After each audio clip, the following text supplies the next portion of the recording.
बहुत सारे बच्चों की बात करें यहाँ पर हम, और इन सबका जो एस्पिरेशन है वो, हम बात करें आईटी के बारे में, तो इन सबका सबसे पहला क्वेश्चन होता है, और बहुत सारे पेरेंट्स भी ये चीज जानना चाहते हैं, हमसे भी पूछते हैं, पर आप इसको अच्छे से बता पाएंगे कि how did you manage your self study along with your school studies? School के स्टडीज के साथ साथ कैसे अपनी एलन की सेल्फ स्टडीज को आपने मैनेज करा, और वो कितना डिफिकल्ट था या कितना वो आसान था? So over to you Prashant, please answer that question. Good evening sir. Sir for Allen के लिए मतलब जो टीचर्स प्रोवाइड करते हैं, जितना भी सपोर्ट प्रोवाइड करते हैं, वो एनफ होता है, लाइक अपने बोर्ड्स के लिए या फिर केवीपीवाई एनईसीपी जो भी ओलंपियाड्स के लिए। तो अगर हम जो टीचर्स प्रोवाइड कर रहे हैं उसको अगर अच्छे से करें, अपने डाउट्स रेगुलरली क्लियर करें और अपनी जो भी गलतियां हो रही हैं उनको रेगुलरली ठीक करते रहें, तो फिर अगर ऐसा हम कंसिस्टेंटली हर रोज करते रहें तो ये 2 साल की जर्नी काफ़ी ईजी हो जाती है। और अगर हम एक सेल्फ डिसिप्लिन होगा तो फिर अपनी जो जैसे क्लास में जो करवाया उसको रेगुलर रिवाइज करना और जो होमवर्क मिला उसको साथ के साथ करते रहना। और ऐसी अगर हम बेसिक डिसिप्लिन वाली चीज़ों को मेंटेन करते रहेंगे तो मुझे नहीं लगता कि 2 साल में हमें कोई मेजर इश्यूज आएंगे। तो अगर लॉन्ग रन में उसका काफ़ी फायदा हो। So self discipline is very important. Yes. Okay, I'll put the same question in different words for Karthik. Karthik, what was your study pattern in terms of आप किस सब्जेक्ट को कितने घंटे पढ़ते थे, किस दिन कौन सा सब्जेक्ट पढ़ते थे, या तीनों सब्जेक्ट, अगर हम मेनली बात करें फिजिक्स केमिस्ट्री मैथ्स, तीनों को तीनों दिन पढ़ना जरूरी है, या एक दिन में एक सब्जेक्ट? क्या पैटर्न था आपका? कितने घंटे देते थे? इक्वल टाइम देना चाहिए या कम ज्यादा टाइम? कैसा आपने इसको इन सबको मैनेज करा? कार्तिक प्लीज। रफली मैं टाइम डिस्ट्रीब्यूशन लगभग बराबर ही रखता था। कोशिश करता था फिजिक्स केमिस्ट्री मैथमेटिक्स को बराबर टाइम दूं, क्योंकि eight the end of the day weightage उनकी फाइनल एग्जाम्स में बराबर होगी। प्लस एक पैटर्न था मेरा कि हर दिन आके सबसे पहले मैं केमिस्ट्री पढ़ता था, बिकॉज केमिस्ट्री एक ऐसा सब्जेक्ट है जो बार बार याद करने से ही होगा। अगर आप उसको 1 या 2 दिन छोड़ दोगे तो फॉलो अप नहीं हो पाता था क्लास में। तो केमिस्ट्री को मैं प्रायोरिटी देता था इस मामले में, और बाकी फिजिक्स और केमिस्ट्री को बाकी पूरे दिन में इक्वल अमाउंट ऑफ टाइम देके हो जाता था। Okay, fine. So, but almost you gave a equal amount of time to all the three subjects. And the important point what he said is that क्योंकि at the end of the day तीनों का weightage तो exam में बराबर ही है।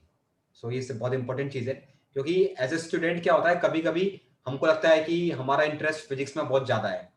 मैं अपने experience से बात कर रहा हूँ, इतने साल के स्टूडेंट्स को देखता आ रहा हूँ, कभी कभी किसी को मैथमेटिक्स बहुत अच्छी लगती है, या कभी किसी को केमिस्ट्री में बहुत मजा आता है, और क्या होता है जिसमें हमें बहुत मजा आता है हम उसमें इन्वॉल्व होते चले जाते हैं। जैसे कि फॉर एग्जांपल मुझे फिजिक्स बहुत अच्छी लग रही है तो मैं फिजिक्स ज्यादा करने लग जाऊंगा। बट आप कितना भी कर लीजिए, अल्टीमेटली फिजिक्स का जो मार्क्स है वो तो उतने ही है, बाकी दो जो है 1/3 और 1/3 रिमेनिंग 2/3, वहां पर फिर आप गड़बड़ करना चालू कर देंगे। तो it's a very what I से कॉमन ह्यूमन टेंडेंसी, पता भी नहीं पड़ता है, हम इन्वॉल्व होते चले जाते हैं उस चीज में जो हमको अच्छी लगती है, ज्यादा समझ में आती है, जिसमें हमको इंटरेस्ट आता है, और बाकी में फिर हम गड़बड़ करना चालू कर देते हैं। तो ये चीज ध्यान रखनी है कि आपको इन ऑल एस्पेक्ट्स आपको तीनों में बैलेंस बनाकर रखना ही है। That is very important. Okay, इसी से रिलेटेड एक क्वेश्चन मेरा तनिष के साथ है। तनिष, जनरली हम जब आईटी की तैयारी करने के लिए आते हैं बच्चे, तो एक मन में एक थॉट होता है कि हमको बहुत ज्यादा पढ़ना है, बहुत एडवांस लेवल में पढ़ना है, बहुत हाईफाई पढ़ना है, बहुत डेप्थ में पढ़ना है, और इन सबको करने के चक्कर में हम एनसीईआरटी को शायद इग्नोर कर जाते हैं, या एनसीईआरटी को हम पढ़ते ही नहीं है, या हम एनसीईआरटी को हम वेटेज ही नहीं देते हैं। क्लास में टीचर्स बराबर कहते हैं, जो बच्चे देख रहे हैं उनको भी टीचर्स कहते हैं एनसीईआरटी करनी है, कैसे करनी है वो बोलते हैं, मगर हम लोग उसको इग्नोर सा कर जाते हैं, क्योंकि हमको तो लगता है मुझे आईटी करनी है, आईटी में तो ये सब कहाँ से आएगा, तो बहुत बेसिक चीज है, इसको कौन पढ़ेगा, बहुत बोरिंग है। So how important it is to do NCERT as and when the teachers are guiding to do so? Tanish. NCERTs की इंपॉर्टेंस काफ़ी ज़्यादा होती है क्योंकि उनके डबल एडवांटेज होते हैं। फर्स्ट ऑफ ऑल, एनसीईआरटी से काफ़ी डायरेक्ट क्वेश्चंस, स्पेशली केमिस्ट्री के काफ़ी डायरेक्ट क्वेश्चंस आते हैं मेंस में एंड एडवांस में बोथ। एंड देन आपकी साथ में बोर्ड्स की तैयारी होती रहेगी, so you don't have to study at the end boards के लिए स्पेशली, क्योंकि आपने पहले एक बार एनसीईआरटी पूरी पढ़ रखी होगी। सो काफ़ी इंपॉर्टेंट, स्पेशली फिजिक्स और केमिस्ट्री की एनसीईआरटी जब जब टीचर्स कहें जैसे जैसे चैप्टर्स खत्म हो रहे हैं उनके साथ साथ एनसीईआरटी पढ़ते रहो। So NCERTs are very important. Okay. वानी सर, सर अनम्यूट करिए। एवरीवन, आज इस टॉपर स्टॉक का बेसिक हमारा बस पर्पस ये था कि सारे बच्चे जो है वो इन लोगों से एक बार मिले, जो कि कल्याण सर ने कहा कोविड बैच है, उसके हीरोज है। इन लोगों ने सच में पहली बार एक जो ऑनलाइन वर्ड सामने आया ऑफलाइन के साथ, और दो लाइनें बन गई ऑन और ऑफ। तो इन बच्चों ने सच में पहली बार इस चीज को फेस किया। और कोई भी काम पहली बार करना बड़ा इंपॉर्टेंट होता है, बाद में तो फिर हम मानते हैं कि चलो वो हो भी जाता है, हम उसको सीखने लगते हैं, एडेप्टेशन आने लगती है। तो यहाँ पर सच में इन बच्चों को आज इस प्लेटफॉर्म पे लाने का जो क्रेडिट है वो भी स्टूडेंट्स को ही जाता है। हमारे जो इस समय करंट स्टूडेंट्स पढ़ रहे हैं उन्होंने लगातार हमें चेज किया, मुझे, पंकज सर को, कल्याण सर को, कि सर हमारा कोई एक ऐसा सेशन करवाइए ताकि हमें मालूम पड़े कि कैसे हम भी आगे प्रिपरेशन कर सकते हैं। तो इसलिए इन बच्चों को हमने इस फ्रंट पे लाया कि आप इनसे जो कुछ भी इनकी बात है इन्होंने कैसे किया उसको सुन और समझ सकते हैं। तो यहाँ पर मेरा पहला क्वेश्चन कार्तिक आपके लिए है कि इन बच्चों की बिहाफ पे, कि नॉर्मली क्या होता है कि हम लोग बहुत अच्छे प्लानर होते हैं लेकिन जब बारी आती है एग्जीक्यूशन करने की तो हम लोग जरा फंस जाते हैं। अब हमारे बहुत सारे ऐसे आपके जूनियर्स हैं जो डिसाइड करते हैं 10th में रह के कि यार 10th में रह के मुझे तो जाना IIT में है, और जब वो 10th से 11th में आते हैं तो क्या होता है, गैप बड़ा हो जाता है। दैट मीन्स कि जो आपका कंटेंट है क्लास 10th का सिलेबस है वो, जो क्लास 11 का सिलेबस, इनका गैप बड़ा होने की वजह से बच्चे परेशान हो जाते हैं। और फिर उनको लगता है कि यार वेल बिगिनर्स हाफ डन, यहाँ तो बिगिनिंग थोड़ी टेंशन में आ गई है। तो क्या आपके साथ कुछ ऐसा हुआ कि शुरू में आपको कुछ हिकअप्स आए, कुछ प्रॉब्लम्स आई, फिर जिनको आपने ओवरकम किया? तो बच्चों को यहाँ आप इस फ्रंट पे गाइड करो कि कैसे करना चाहिए इस प्रोसेस को। जो 10th से 12th की ट्रांजिशन रहती है, जो स्टडी पॉइंट ऑफ व्यू से भी वो काफ़ी डिफरेंट होती है। कि मतलब 12th में जिस मेथोडोलॉजी से हमें पढ़ना पड़ता है वो काफ़ी डिफरेंट होता है। तो जिस हिसाब से हम अपने एक्टिविटीज़ को प्लान करते हैं वो 10th और 12th और 11th 12th के लिए काफ़ी डिफरेंट होते हैं। मतलब मैं अपनी बात करूँ तो मैं भी स्टार्टिंग में काफ़ी ओवर एम्बिशियस प्लान्स बनाता था कि इतनी देर में ये कर दूंगा, इतनी देर में ये कर दूंगा। पर धीरे धीरे जब सेल्फ असेसमेंट की खुद की के मतलब क्या प्रैक्टिकल है और क्या जो है जो सिर्फ वर्ड्स में ही रह जाएगा, तो थोड़े प्रैक्टिकल गोल सेट्स किए और पूरी कोशिश की कि उनको मीट कर पाऊँ। कभी कभी नहीं भी हो पाते थे गोल्स, तो उनको कभी पेंडिंग नहीं छोड़ता था कि मतलब अगर ये हुआ ही नहीं तो इसको छोड़ दो, कुछ नहीं है। मतलब अगर नहीं हो रहा तो वीकेंड पे थोड़ा टाइम मिलता तो तब कंटिन्यू करके उसको खत्म कर देता था। ट्राई करता था उसी टाइम लिमिट में हो जाए या फिर उसी स्लॉट में हो जाए, बट अगर नहीं भी हो रहा तो गिव अप नहीं करना। राइट। जो बच्चे कार्तिक का आंसर सुन रहे होंगे उनको एक बात समझ में आ गई होगी कि यहाँ पर सरेंडर नहीं करना है हमें। अगर मान लो कोई ऐसी प्रॉब्लम भी आ रही कि हमसे इनिशियल फेज में दिक्कतें हो रही है तो ये पार्ट ऑफ लाइफ है, ये स्लोली एंड स्टडीली आप इस पर कंसिस्टेंट रह के अपना काम धीमे धीमे आगे कर सकते हैं। तनिष, मैं इस क्वेश्चन को थोड़ा डिफरेंटली आपसे ऐसे पूछूंगा क्योंकि आपने अपनी प्रिपरेशन जो है वो जब आप क्लास 10th में थे तभी शुरू कर दी थी। तो आपने कैसे रिलेटिवली इस प्रेशर को समझा 11th में आने के बाद, और कैसे आपने उसको ओवरकम किया? आपका जो ग्राफ था क्या वो डे 1 से ही सीधे ऊपर चल रहा था या फिर कुछ उसमें आपके रिजल्ट में अप डाउन हुए जिनको आपने इनिशियल डेज में कंपेंसेट किया और जिन पे वर्कआउट किया? लाइक कार्तिक सेड 10th और 11th में जो स्टडी मेथडोलॉजी होती है उसमें काफ़ी डिफरेंस होता है। बिकॉज 10th में you are studying mainly for your school as well as for NTSC, but mainly for school. And 11th में आके आपकी जो वे ऑफ टीचिंग होती है वो boards and JEE is the main thing. So and then वो basic से शुरू करते हैं। ऑल्दो 11th में जब आप न्यूली आते हो बेसिक से शुरू करते हैं, बट स्टार्टिंग में थोड़े हिकअप्स लग सकते हैं। कुछ स्टूडेंट्स स्टार्टिंग में काफ़ी मोटिवेटेड भी होते हैं और ऐसे करते हैं कि लाइक आज मैं ये सब कर दूंगा एंड आज मैं एडवांस में पूरा पढ़ लूंगा, पूरा चैप्टर पढ़ लूंगा फर्स्ट डे पे ही। तो इतना एम्बिशियस नहीं होना है, बट जितना टीचर कर रहे हैं ट्राई करो कि वो कंप्लीट होते रहे साथ साथ ही। मैं अपनी बात करूं तो फिर स्टार्टिंग में थोड़ी स्ट्रगल आएगी first week, first 2 weeks, but उसके बाद एक बार आपका सिंक हो गए आप पूरे मेथड के साथ, फिर आगे जाके आपके पास लॉन्ग रन में काफी बेनिफिट है। राइट। प्रशांत, आपका जो केस था वो इन दोनों से डिफरेंट था। कार्तिक ने प्रिपरेशन शुरू की थी अप्रैल में, तनिष ने शुरू कर दी थी 10th में, आपने शुरू की थी 10th और एडवांस के बीच महीने के एडवांस में दिसंबर में। तो आपका इसी पॉइंट पे एक्सपीरियंस कैसे डिफरेंट रहा? इनिशियल बात करें सबसे पहले। हाँ सर, लाइक मेरा एडवांस बैच था तो दिसंबर में क्लासेस स्टार्ट हुई थी। तो स्टार्टिंग में ऐसे था कि 10th ख़त्म ही हो रही थी और +1 का बेसिक पढ़ा था। और फिर भी वो एक ट्रांजिशन तो था ही कि कोचिंग वर्ल्ड में आए हैं और टीचर्स के पढ़ाने का तरीका और क्वेश्चन के किस तरीके से पूछे जाते हैं।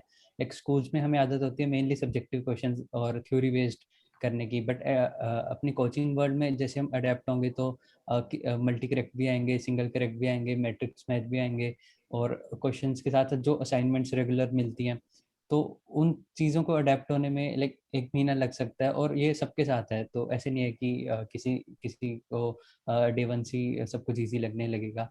तो डिफिकल्टीज आती हैं, बट लाइक पेरेंट्स वगैरह से रेगुलरली बात करते रहो कि आज मेरा दिन ऐसा गया, या फिर आज मेरा पेपर अच्छा नहीं गया या ऐसा गया, तो एक इमोशनल सपोर्ट भी होगा। और टीचर्स से बात करें तो वो एक एकेडमिक सपोर्ट भी होगा।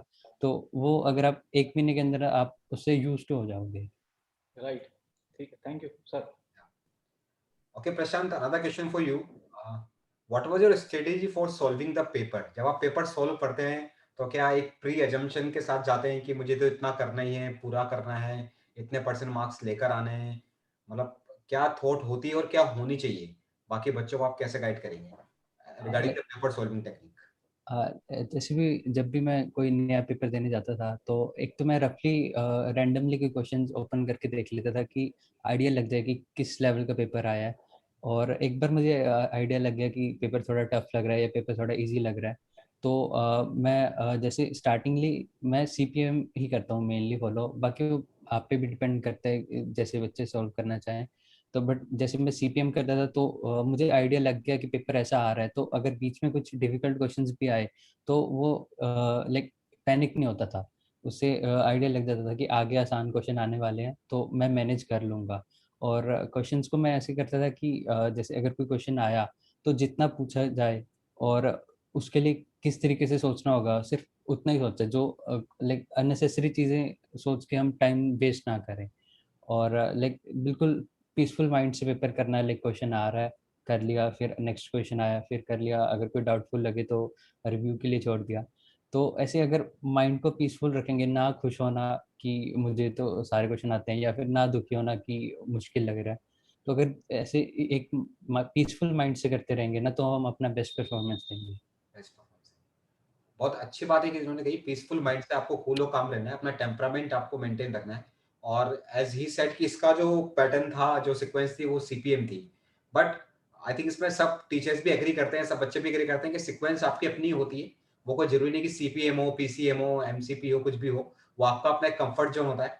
इंपॉर्टेंट पॉइंट ये है कि जो क्वेश्चंस होते जा रहे हैं वो आप करते जाइए, जो नहीं आ रहे हैं उनको बाद में रिव्यू के लिए छोड़ते जाइए, और अपने आप को कूल और काम रखिए, जैसा कि प्रशांत ने बोला। तनिष, अगर इसी क्वेश्चन को मैं आपसे ऐसे पूछूं, ड्यूरिंग द पेपर अगर किसी क्वेश्चन पर आप अटक गए, लगा कि ये क्वेश्चन तो मुझसे होना चाहिए मगर नहीं हो रहा है, तो क्या करना चाहिए? क्या इस पर और टाइम स्पेंड करना चाहिए, या अपना ईगो छोड़कर? क्योंकि जनरली क्या होता है, एग्जाम में ईगो भी आ जाता है, हमको लगता है टॉपिक तो मुझे बहुत अच्छे से पढ़ा हुआ है, ये तो मेरे को बहुत अच्छे से कराया गया है ना, इसका क्वेश्चन मुझसे नहीं बन रहा है, तो इम्पॉसिबल है। और उस इम्पॉसिबिलिटी को पॉसिबल करने के चक्कर में हम क्या करते हैं, बहुत सारा टाइम स्पेंड कर देते हैं। वो एक ईगो हमारा कहीं ना कहीं आ जाता है अनइंटेंशनली, मैं इसको इंटेंशनली नहीं कहूंगा, क्योंकि एकदम बैक ऑफ माइंड सबके दिमाग में रहता है कि ये तो टॉपिक मैंने बहुत अच्छे से करा हुआ है, इसके तो मेरे को सारे क्वेश्चन आते हैं, सर ने भी मुझे क्लास में अप्रिशिएट किया था कि यार तो तुम बहुत अच्छा आंसर कर सकते हो इसलिए। सो ऐसे किसी टॉपिक में कहीं अगर क्वेश्चन अटक जाता है तो फिर क्या करना चाहिए? What should B do, Tanish? So basically हमारा मोटिव होना चाहिए मार्क्स सबसे ज्यादा लेने का, ये नहीं कि हम किसने सबसे टफेस्ट क्वेश्चन सॉल्व किया। मे बी अगर आप उस एक टफ क्वेश्चन की जगह अगर आप 3 या 4 और इजी क्वेश्चंस कर लोगे तो फिर आपके मार्क्स काफी हाई जाएंगे इससे। सो अपनी ईगो को नहीं लाना है। अगर नहीं हो रहा, लाइक आपने 3 मिनट्स 4 मिनट्स सोचा एंड आपके पास कोई आइडिया नहीं आ रहा है, या फिर आप कोई कॉन्सेप्ट भूल रहे हो, आपका कॉन्सेप्ट वो स्ट्रॉन्ग नहीं है, इतना आपको याद नहीं आ रहा है, तो फिर आप नेक्स्ट पे चल जाओ, स्किप कर जाओ। एंड ये भी हो सकता है कि आपका 2-3 क्वेश्चन लाइन में आपको अब से लग रहा है कि नहीं होंगे, 3-4 मिनट्स आपने सोचा, तो फिर पैनिक नहीं करना है, आगे होंगे, या फिर सब्जेक्ट स्विच करके देख लो।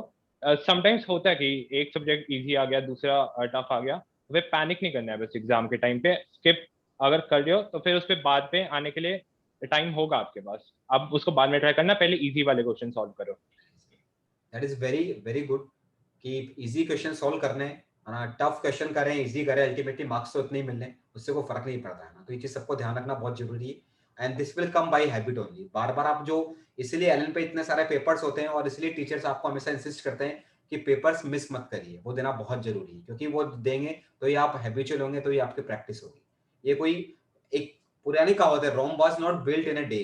रोम एक दिन में नहीं बन गया था, मतलब it takes years of efforts to make a Rome. And similarly हमको भी बहुत साल लग जाते हैं, 1 साल 2 साल 3 साल उस तरह के टेम्परामेंट को डेवलप करने के लिए जो कि प्रशांत में है, तनिष में है, कार्तिक में है, और उस तरह की हैबिट को लाने के लिए हम क्वेश्चन को छोड़ सकें और जज कर सकें कि क्वेश्चन मैं बाद में करूंगा या बिल्कुल भी नहीं करूंगा। This is not going to happen in a day और 2 हियर। ओके कार्तिक, इसी से रिलेटेड एक क्वेश्चन पूछ रहा हूँ। जनरली एक बहुत बड़ा व्हाट ऐसे मिसकंसेप्शन लोगों के मन में होता है, बहुत सारे बच्चों के मन में होता है कि toppers are born with genius और इंटेलिजेंसी, मतलब वो तो इनबॉर्न टॉपर होते हैं, है ना, बचपन से ही ऐसे होते हैं, सुपरस्टार्स होते हैं, कभी कोई गलती नहीं करते हैं, उन्हें कभी एग्जाम का प्रेशर फील नहीं होता है, उन्हें कभी टेंशन नहीं होती है। एक बहुत बड़ा, मतलब मैं जब पढ़ता था क्लासेस में, छोटी क्लासेस में, या जब मैंने आईटी की तैयारी की, तो मुझे भी लगता था यार जो टॉपर है वो तो टॉपर है, उसे कभी कोई बीट नहीं कर सकता है, उसको कभी दिक्कत नहीं आती होगी, वो कभी टेंशन में नहीं आता होगा, उसको कभी एग्जाम का प्रेशर फील नहीं होता होगा, क्योंकि उसको सब कुछ आता है इसलिए। सो इस बारे में मैं आपसे जानता हूँ कार्तिक, क्या आप हमेशा से टॉपर रहे हैं, या क्या टॉपर एक इनबॉर्न या इनहेरेंट हैबिट है, या मेहनत करनी पड़ती है और हमको भी कभी कभी प्रेशर फील होता है, हम भी कभी कभी गलतियां करते हैं और हम भी क्या इस फेज से गुजरते हैं? कार्तिक। मैं जैसे जब 10th में था तो मतलब इतने पोस्टर्स होते हैं, उन पे टॉपर्स की फोटोज होती है, तो मैं भी सोचता था कि इन्होंने ऐसा क्या खास किया कि ये टॉपर हैं, ये तो बहुत स्पेशल लोग होंगे, इन्होंने क्या कुछ किया होगा। बट ऐसा नहीं होता कि मतलब खुद जो ये जर्नी है 2 साल की या फिर जितने भी सालों की आप प्रिपरेशन कर रहे हो, उसमें काफी अप्स एंड डाउन आते रहते हैं। कभी आप बहुत सारी सिली मिस्टेक्स करोगे, जो रैंक्स आएंगे आपके टेस्ट में वो बहुत ऊपर नीचे फ्लक्चुएट करेंगे। मेरे भी ऐसा नहीं है कि हमेशा नंबर 1 या फिर टॉप 5 में रहता था, ये ऊपर कभी बाहर टॉप 30, मतलब 30 से बाहर, इतना मतलब बहुत फ्लक्चुएशन करती रहता था। तो मतलब ऐसा नहीं है कि ये एक स्ट्रेट लाइन है, ये एक साइन कर्व जैसा है, अप्स एंड डाउन है। बट वही है कि मतलब जर्नी के अलोंग जाते चलते जाओगे और गिव अप नहीं करोगे तो लास्ट तक उसका फ्रूट मिलेगा, जो भी आपने मेहनत की है 2 सालों में। ओके, तो मतलब गलतियां होती हैं सबसे, सबके मार्क्स ऊपर नीचे होते हैं, सबके रैंक ऊपर नीचे होती है, जैसे कि कार्तिक ने बोला, बहुत अच्छी बात बोली कि जैसे साइन कर्व, बस उसमें एक इंपॉर्टेंट चीज हो रहा है, अप डाउन तो देखा ही आपने, नोटिस करा होगा, मगर उसमें एक इंपॉर्टेंट चीज होती है, दैट इज कॉल्ड कंटिन्यूटी, वो कंटिन्यूस भी होता है। तो ये सबसे की पॉइंट है जो ये तीनों भी बार बार कहना चाह रहे हैं कि आपको अपनी कंटिन्यूटी मेंटेन रखनी है, अपना जोश, अपना जुनून, अपना मोटिवेशन आपको मेंटेन करना है। बाकी तो जैसे टीचर्स आपको गाइड करते चले जाएंगे वैसे आप करते चले जाइए, मार्क्स ऊपर नीचे होंगे, कोई दिक्कत नहीं है, ultimately it will be a fruitful journey for you anyway। बिल्कुल सही बात है सर। मैं इसको आगे कंटिन्यू करता हूँ, जैसे आपने अभी बात की एग्जाम की, अब मैं पोस्ट एग्जाम की बात करता हूँ, जिससे सब लोग डरते हैं, रिजल्ट। भाई अल्टीमेटली जो हमारी परफॉर्मेंस है, अब उसको बहुत लोग बहुत तरीके से एनालाइज करते हैं। एक होता है कि दूसरों का नजरिया हमारे बारे में क्या बन रहा है, वो कैसा सोचते हैं, होता है हम खुद कैसे सोचते हैं, हमारे रिजल्ट कैसे हैं। तो मेरे हिसाब से ज्यादा बेटर ये होता है कि हम लोग अपनी सेल्फ एनालिसिस करें कि हमारी परफॉर्मेंस हमारे हिसाब से बेस्ट गई कि नहीं गई। तो प्रशांत, शुरुआत में इस रिजल्ट वाले पोर्शन की आपसे करता हूँ पूछ के, मुझे बताओ कि कभी ऐसा आपको लगा कि आपकी परफॉर्मेंस आपकी एक्सपेक्टेशन के बिलो चली गई है, और अगर जब भी आपको ऐसा लगा तो आपने क्या खाया और क्या पिया जिससे वो परफॉर्मेंस ऊपर चली गई और आज आप वहां पर बैठकर बच्चों को गाइड कर रहे हो? सर लाइक पेपर्स में अप डाउन होना तो काफ़ी नेचुरल चीज़ है, क्योंकि पेपर आपको एक्सपेक्टेड नहीं है कि कैसे भी क्वेश्चन आ सकते हैं, और आपकी मेंटल स्टेट कैसी होगी उस पर भी डिपेंड करता है। बट लाइक अप डाउन्स तो नॉर्मल चीज़ है, और जो भी मान लो आपको लगा कि आज मेरी परफॉर्मेंस कम हुई, तो उसको लाइक पैनिक नहीं करना, स्ट्रेस नहीं लेना, बस उसको एनालाइज करना है अच्छे से। कि जैसे मान लो 3 घंटे का पेपर है या 6 घंटे का पेपर है, तो उसको 2-3 घंटे तो एनालाइज करो कि जैसे ये क्वेश्चन आया तो इस पर मैं क्यों गलती की, इसमें मैंने कोई, अच्छा आप उसको फिर क्लासीफाई करो अपनी मिस्टेक को, अच्छा रीडिंग मिस्टेक थी, या फिर मैंने कैलकुलेशन मिस्टेक की, या फिर कॉन्सेप्ट नहीं आता था। तो ऐसे आप उसको क्लासीफाई करो और देखो कि आपने टाइम डिस्ट्रीब्यूशन आपका कैसा रहा, आपने किस क्वेश्चन पे अननेसेसरी टाइम दिया, या फिर किस क्वेश्चन को पे थोड़ा और सोचने पे आंसर आ सकता था। तो जितना आप उसको एनालाइज करोगे तो आपके पास आपको एक मेंटल स्टेट बन गई कि अगली बार आप पेपर में जाओगे तो आपको परफेक्ट आइडिया होगा कि इस क्वेश्चन में मैं ज़्यादा टाइम ले सकता हूँ, या फिर इस क्वेश्चन में मुझे रुक के सोचना चाहिए या इसे छोड़ना चाहिए। तो आपके वो स्किल्स उतने बढ़ जाएंगे कि आप जितना कंफर्टेबल होते जाओगे लाइक क्वेश्चंस के साथ। तो लाइक जैसे मान लो एक क्रिकेटर है, तो वो कभी आउट हो गया तो वो उसको एनालाइज करे कि मैं किस बॉल पे कैसे खेलूं, तो अगली बार जब वो खेलने जाएगा तो उसको परफेक्ट आइडिया होगा कि कौन सी बॉल पे कैसे शॉट मारना है। तो अगर आप ऐसे एनालाइज करोगे तो उसका काफी फायदा होगा। बिल्कुल ठीक बात है प्रशांत की, इस बात से मैं एग्री करता हूँ कि आपकी जो सोच है वो होनी चाहिए फ्लेक्सिबल, एज पर सिचुएशन देख के आपने काम किया। लेकिन प्रशांत आपकी बात तो सही है। कार्तिक, मैं आपसे एक चीज जानना चाहूंगा अब कि नॉर्मल कोर्स में क्या होता है कि हम कहते जरूर है कि देखो प्रशांत की बात को सुनकर कि हम अपनी गलती को एनालाइज कर रहे हैं, अब वहां से हम सीख रहे हैं, लेकिन कई बार ऐसा होता है ना कि अंदर से मोटिवेशन हिल जाती है कि पता नहीं अब आगे होगा या नहीं होगा, मेरे बस की बात नहीं है। तो एक टेस्ट खराब हुआ, कई बार 2 टेस्ट खराब हो गए, एग्जाम में लगातार 3 क्वेश्चन नहीं हुए। तो कभी आपके साथ में ऐसा जब फेज आया तो आपने कहाँ ढूंढा उस मोटिवेशन को, ताकि बाकी बच्चे भी वहीं जाके ढूंढ ले उसे, ताकि उनके साथ भी ये फेज तो आने वाला ही है।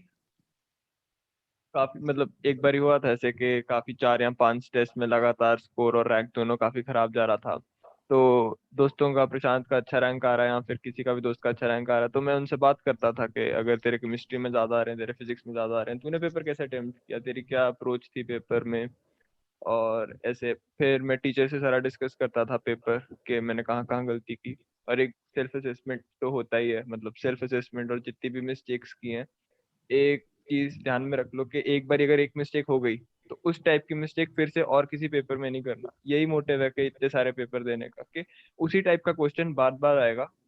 कभी कभी ऐसा होगा जो क्वेश्चन आपने अभी इन एग्जाम्स में दिया होगा वही क्वेश्चन फाइनल एग्जाम में भी आ जाएगा।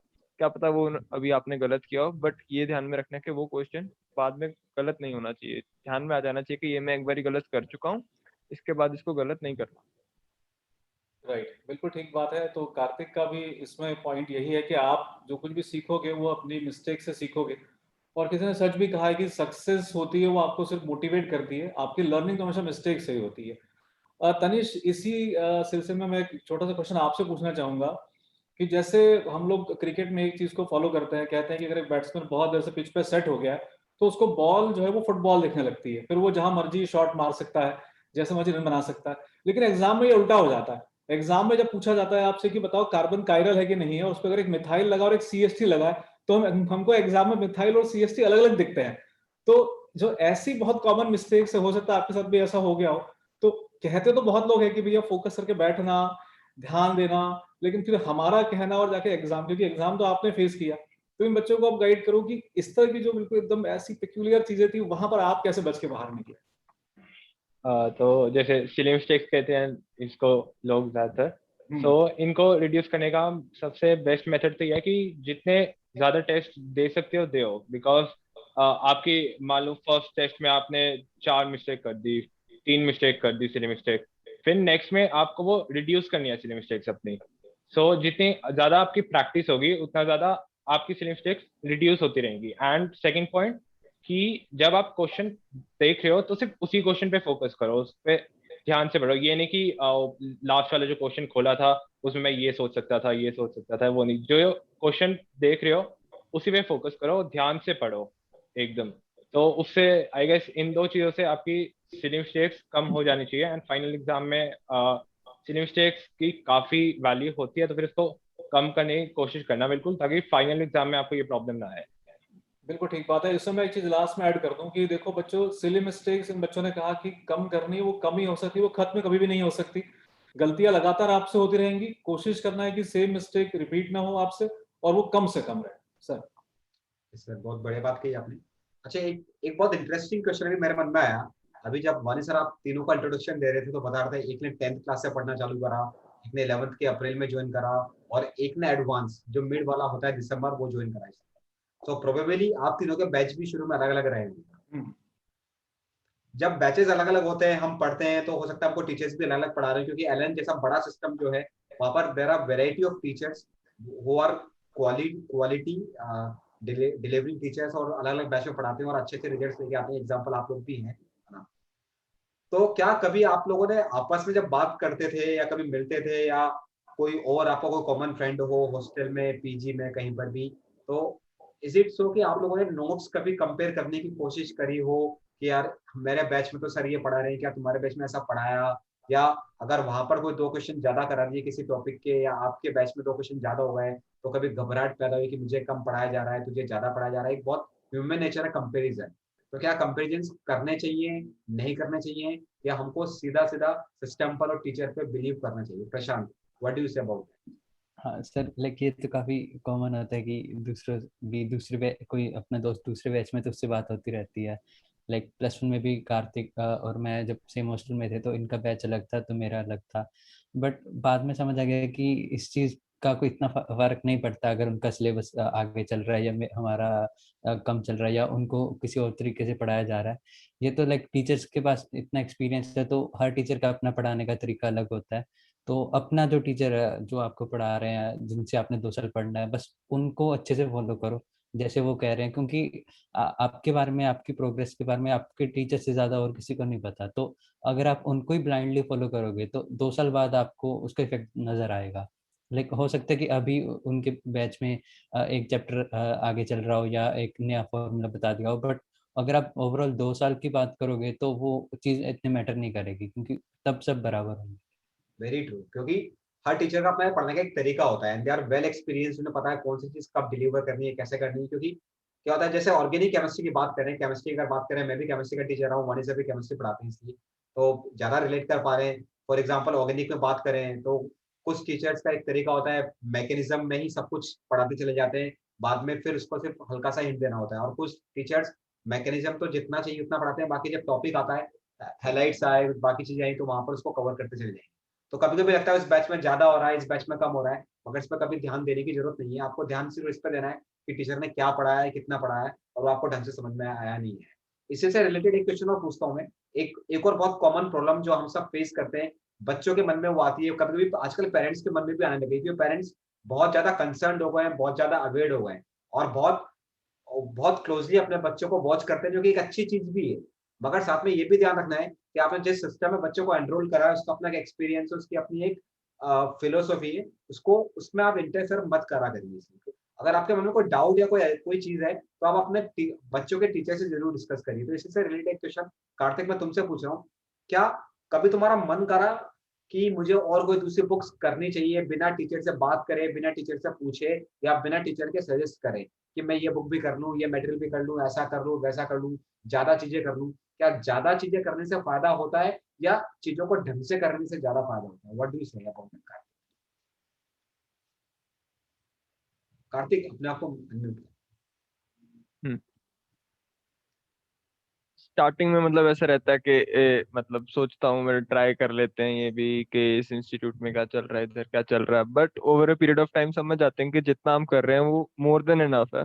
क्वालिटी को हमेशा प्रेफर करना चाहिए क्वांटिटी में, क्योंकि eight the end of the मतलब जर्नी 2 साल में मतलब काफी सारे बच्चे होंगे जिन्होंने सारा का सारा सिलेबस कर रखा होगा, बट वो क्वालिटी पे मैटर करेगा कि आपने किस क्वालिटी से किया, तो वो ज्यादा मैटर करती है। Quality is very important and the variety. Variety तो वैसे भी आपको अभी मिल ही जाती है, और इतनी वैरायटी मिलती है जिसको हम सोच भी नहीं सकते।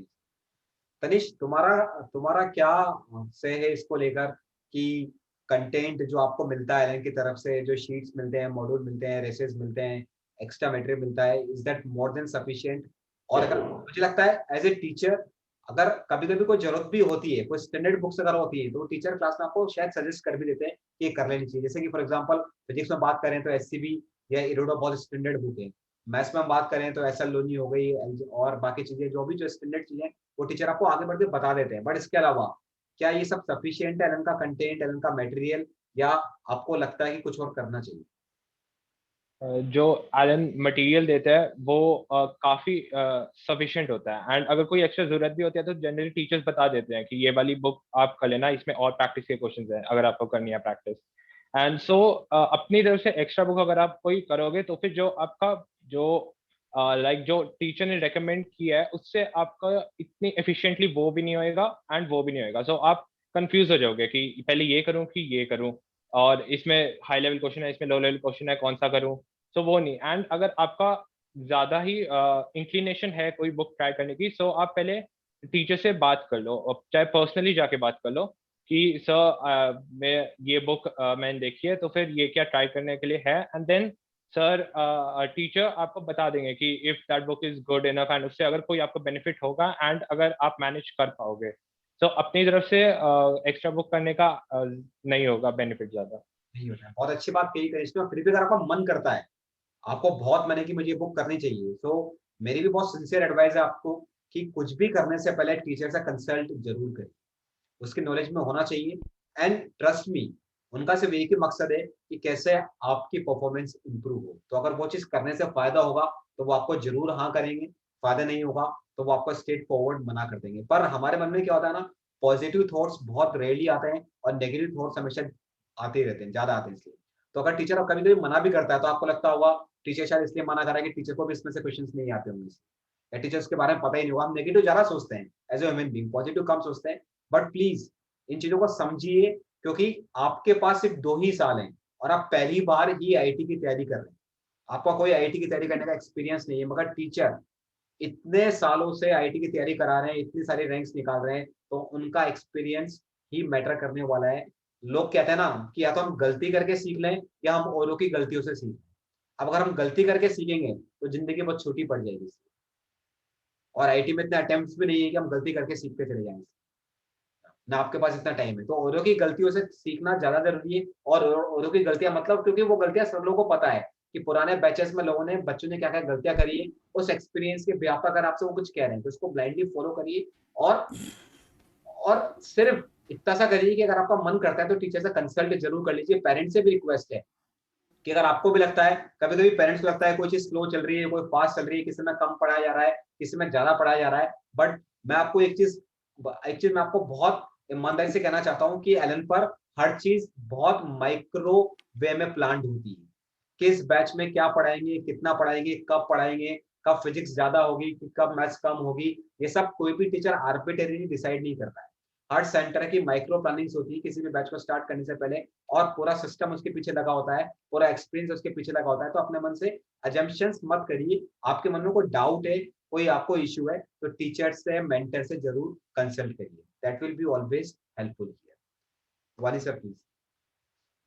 इनफैक्ट सर, मेरा एक सवाल है तीनों बच्चों से कि जी आपने जेई में तो इतने अच्छे रैंक लेके आए, top 100, which is really a great thing. But मैं जब कि सीबीएसई के मार्क्स देखता हूँ तो प्रशांत तुम्हारे हैं 97.2 ट्वेल्थ बोर्ड में, और कार्तिक के हैं 98.8, और तनिष्क के हैं 96.8। तो मुझे बताओ कि क्या तुम तीनों साथ बैठे हुए थे? और साथ बैठे हुए थे तो बीच में कौन बैठा हुआ था? मतलब आपका एक एग्ज़ाम में, एक इतना टफ एग्ज़ाम है जेई का, उसमें आपके इतने अच्छे रैंक आ रहे हैं, और साथ ही रात बोर्ड एग्ज़ाम में भी इतने अच्छे नंबर आ रहे हैं। तो भाई इसका राज क्या है? हमें राज ज़रूर बता दो, हमारे बच्चों को ये राज बहुत चाहिए कि सीबीएसई में, क्योंकि जनरल अंडरस्टैंडिंग ये है कि सिलेबस भले दोनों का सेम हो लेकिन अप्रोच तो दोनों की अलग है। एक में ऑब्जेक्टिव बेस्ड है, एक में पूरी डिस्क्रिप्टिव चीज़ें लिखनी है। तो how did you guys manage that? पहले तो इसका जवाब दो, तीनों साथ बैठे थे कि नहीं? तो प्रशांत तुमसे शुरू करते हैं। सर साथ तो बिल्कुल भी नहीं, हम तीनों अलग अलग शहर में रहते हैं, अलग अलग स्कूल है, तो कोई चांस ही नहीं है। अच्छा, मतलब उसका कोई चांस नहीं है, चलो। जी सर। कोई और टेलीपैथी थी आपस में? नहीं सर, वो तो लाइक अगर बोर्ड्स की वैसे बात करें तो टीचर्स क्या करते हैं कि कंसेप्ट पूरा अच्छे से समझा देते हैं। अगर हमें कंसेप्ट आता है तो आंसरिंग का मेथड कोई भी हो, ऑब्जेक्टिव हो या सब्जेक्टिव हो, वो बस प्रैक्टिस पे डिपेंड करता है। लाइक आप आंसर तो डिलीवर कर ही पाओगे, उसमें कोई डाउट नहीं है। बस बोर्ड्स के लिए ऐसे है कि सिलेबस तो जो टीचर्स ने करवाया वही अच्छे से कर लो, मतलब वो बेस्ट है। और अगर बस आंसर कैसे डिलीवर करना है उसके लिए आप सब्जेक्टिव प्रैक्टिस करके देख लो। लाइक मैंने क्या किया था कि जो बोर्ड्स में जो शीट्स आती हैं वैसी शीट्स रख ली, और मैंने कोई भी चैप्टर पढ़ा, मान लो जैसे फिजिक्स का या फिर जैसे इंग्लिश का पढ़ा, तो कोई भी लॉन्ग क्वेश्चन आता है तो उसको लिख के देख लो कि कैसे मैं अपने आइडियाज़ को कैसे प्रेजेंट करूँगा। क्योंकि बोर्ड्स में वो चीज़ काफ़ी मैटर करती है कि आप अपने आइडियाज़ को कैसे लिख रहे हो, आप उसको कैसे रीडेबल बना रहे हो। तो अगर कॉन्सेप्ट वाइज तो कोई प्रॉब्लम नहीं है, बस उस मोड की प्रैक्टिस कर लो कि सब्जेक्टिवली कैसे लिखना है। ओके, और तनिष तुम्हारा? लाइक प्रशांत सेड कि सिलेबस एंड कॉन्सेप्ट्स पूरे सेम ही होते हैं, ऑब्जेक्टिव हो चाहे सब्जेक्टिव हो। एंड आपको बस प्रैक्टिस ये चाहिए, एनसीईआरटी आपको साथ में वैसे भी पढ़नी चाहिए, वो पढ़ोगे बोर्ड्स के लिए। एंड मेन पॉइंट बस ये होगा कि आपको लिखना आना चाहिए, एंड उसके लिए सब्जेक्टिव प्रैक्टिस इंपॉर्टेंट है। तो सब्जेक्टिव प्रैक्टिस को मिस मत करना। सब्जेक्टिव के पेपर्स भी होते हैं एलन में, उनको भी देना, क्योंकि उससे आपको एक थोड़ी कॉन्फिडेंस आ जाएगा एंड आइडिया लग जाएगा क्वेश्चन कैसे पूछते हैं एंड मुझे लिखना कैसे है, आंसर कैसे करना है। Okay, and Kartik? जैसे तानिश ने बोला कि एनसीईआरटी की इम्पोर्टेंस को उसने बताया, तो मैं उसे रिइटरेट करना चाहूँगा। स्पेशली इन केमिस्ट्री एनसीईआरटी की इम्पोर्टेंस काफ़ी रहती है कि वहीं से स्ट्रेट क्वेश्चंस आ जाते हैं। फिजिक्स केमिस्ट्री मैथ्स के लिए ऑलमोस्ट सारे कंसेप्ट क्लियर होते हैं, अगर जेई के लिए भी चल रहे हैं, कुछ एक्स्ट्रा चैप्टर्स होते हैं, बट बोर्ड से पहले थोड़ा टाइम गैप मिल जाता है उनको प्रिपेयर करने के लिए। और इंग्लिश की धीरे धीरे मतलब लिटरेचर होती है जो इंग्लिश में, वो वंस इन अ वाइल बीच में मतलब चैप्टर पढ़ लिया, अगर मतलब रीडिंग में इंटरेस्ट है, और मतलब लास्ट में काफी टाइम मिलता है, तो उसमें प्रीवियस से जितने भी पेपर्स होते हैं उनको अटेम्प्ट करके देख सकते हैं। काफी हद तक मतलब सेम टाइप ऑफ क्वेश्चन आते हैं, कभी कभी क्वेश्चन रिपीट भी हो जाते हैं उन्हीं सेट ऑफ पेपर से, लाइक लास्ट 10 years। तो वो सफिशिएंट रहते हैं बोर्ड्स के लिए। जो प्रैक्टिस एलन में की होती है, मतलब उसके बाहर नहीं आता।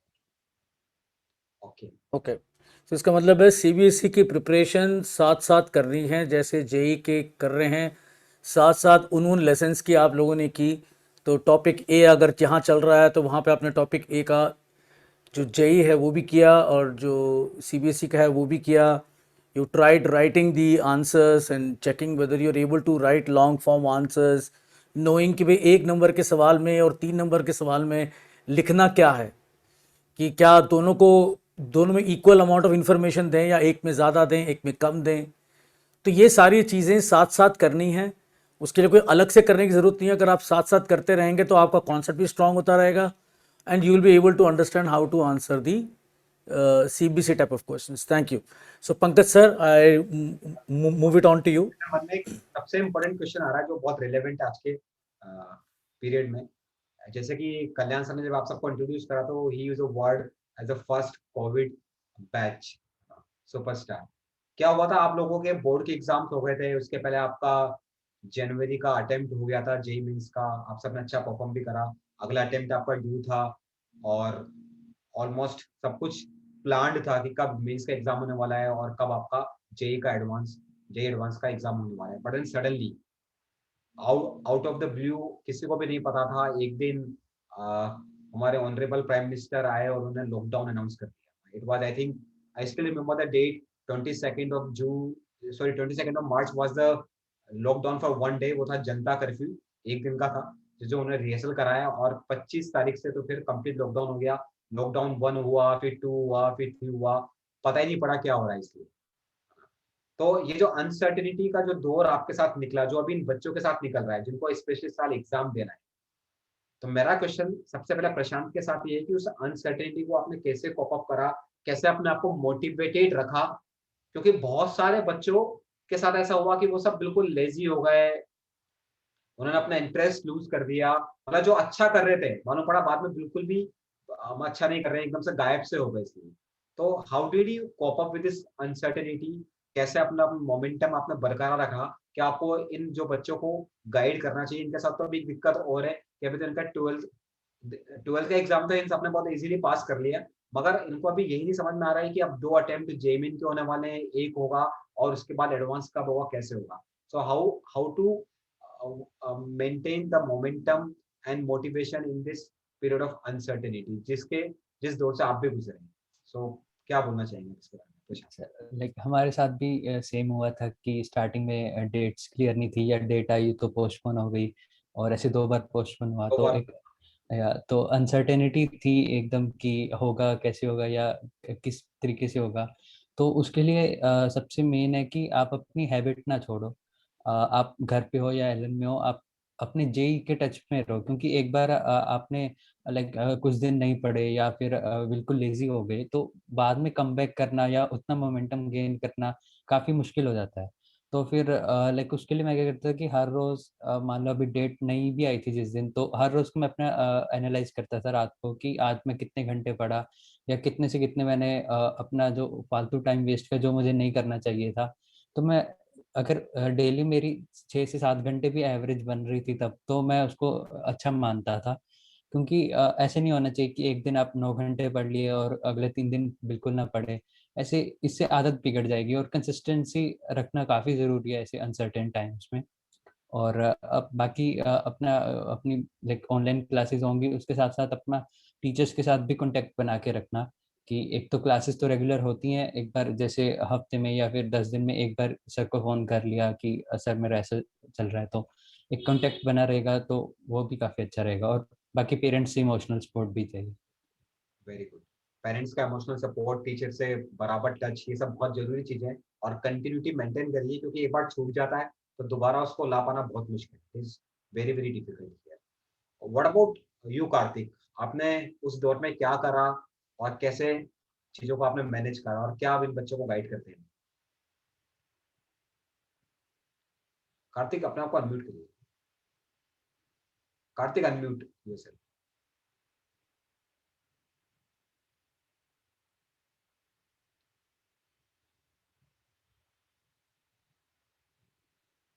अनम्यूट। एक सेकंड, आई थिंक कार्तिक,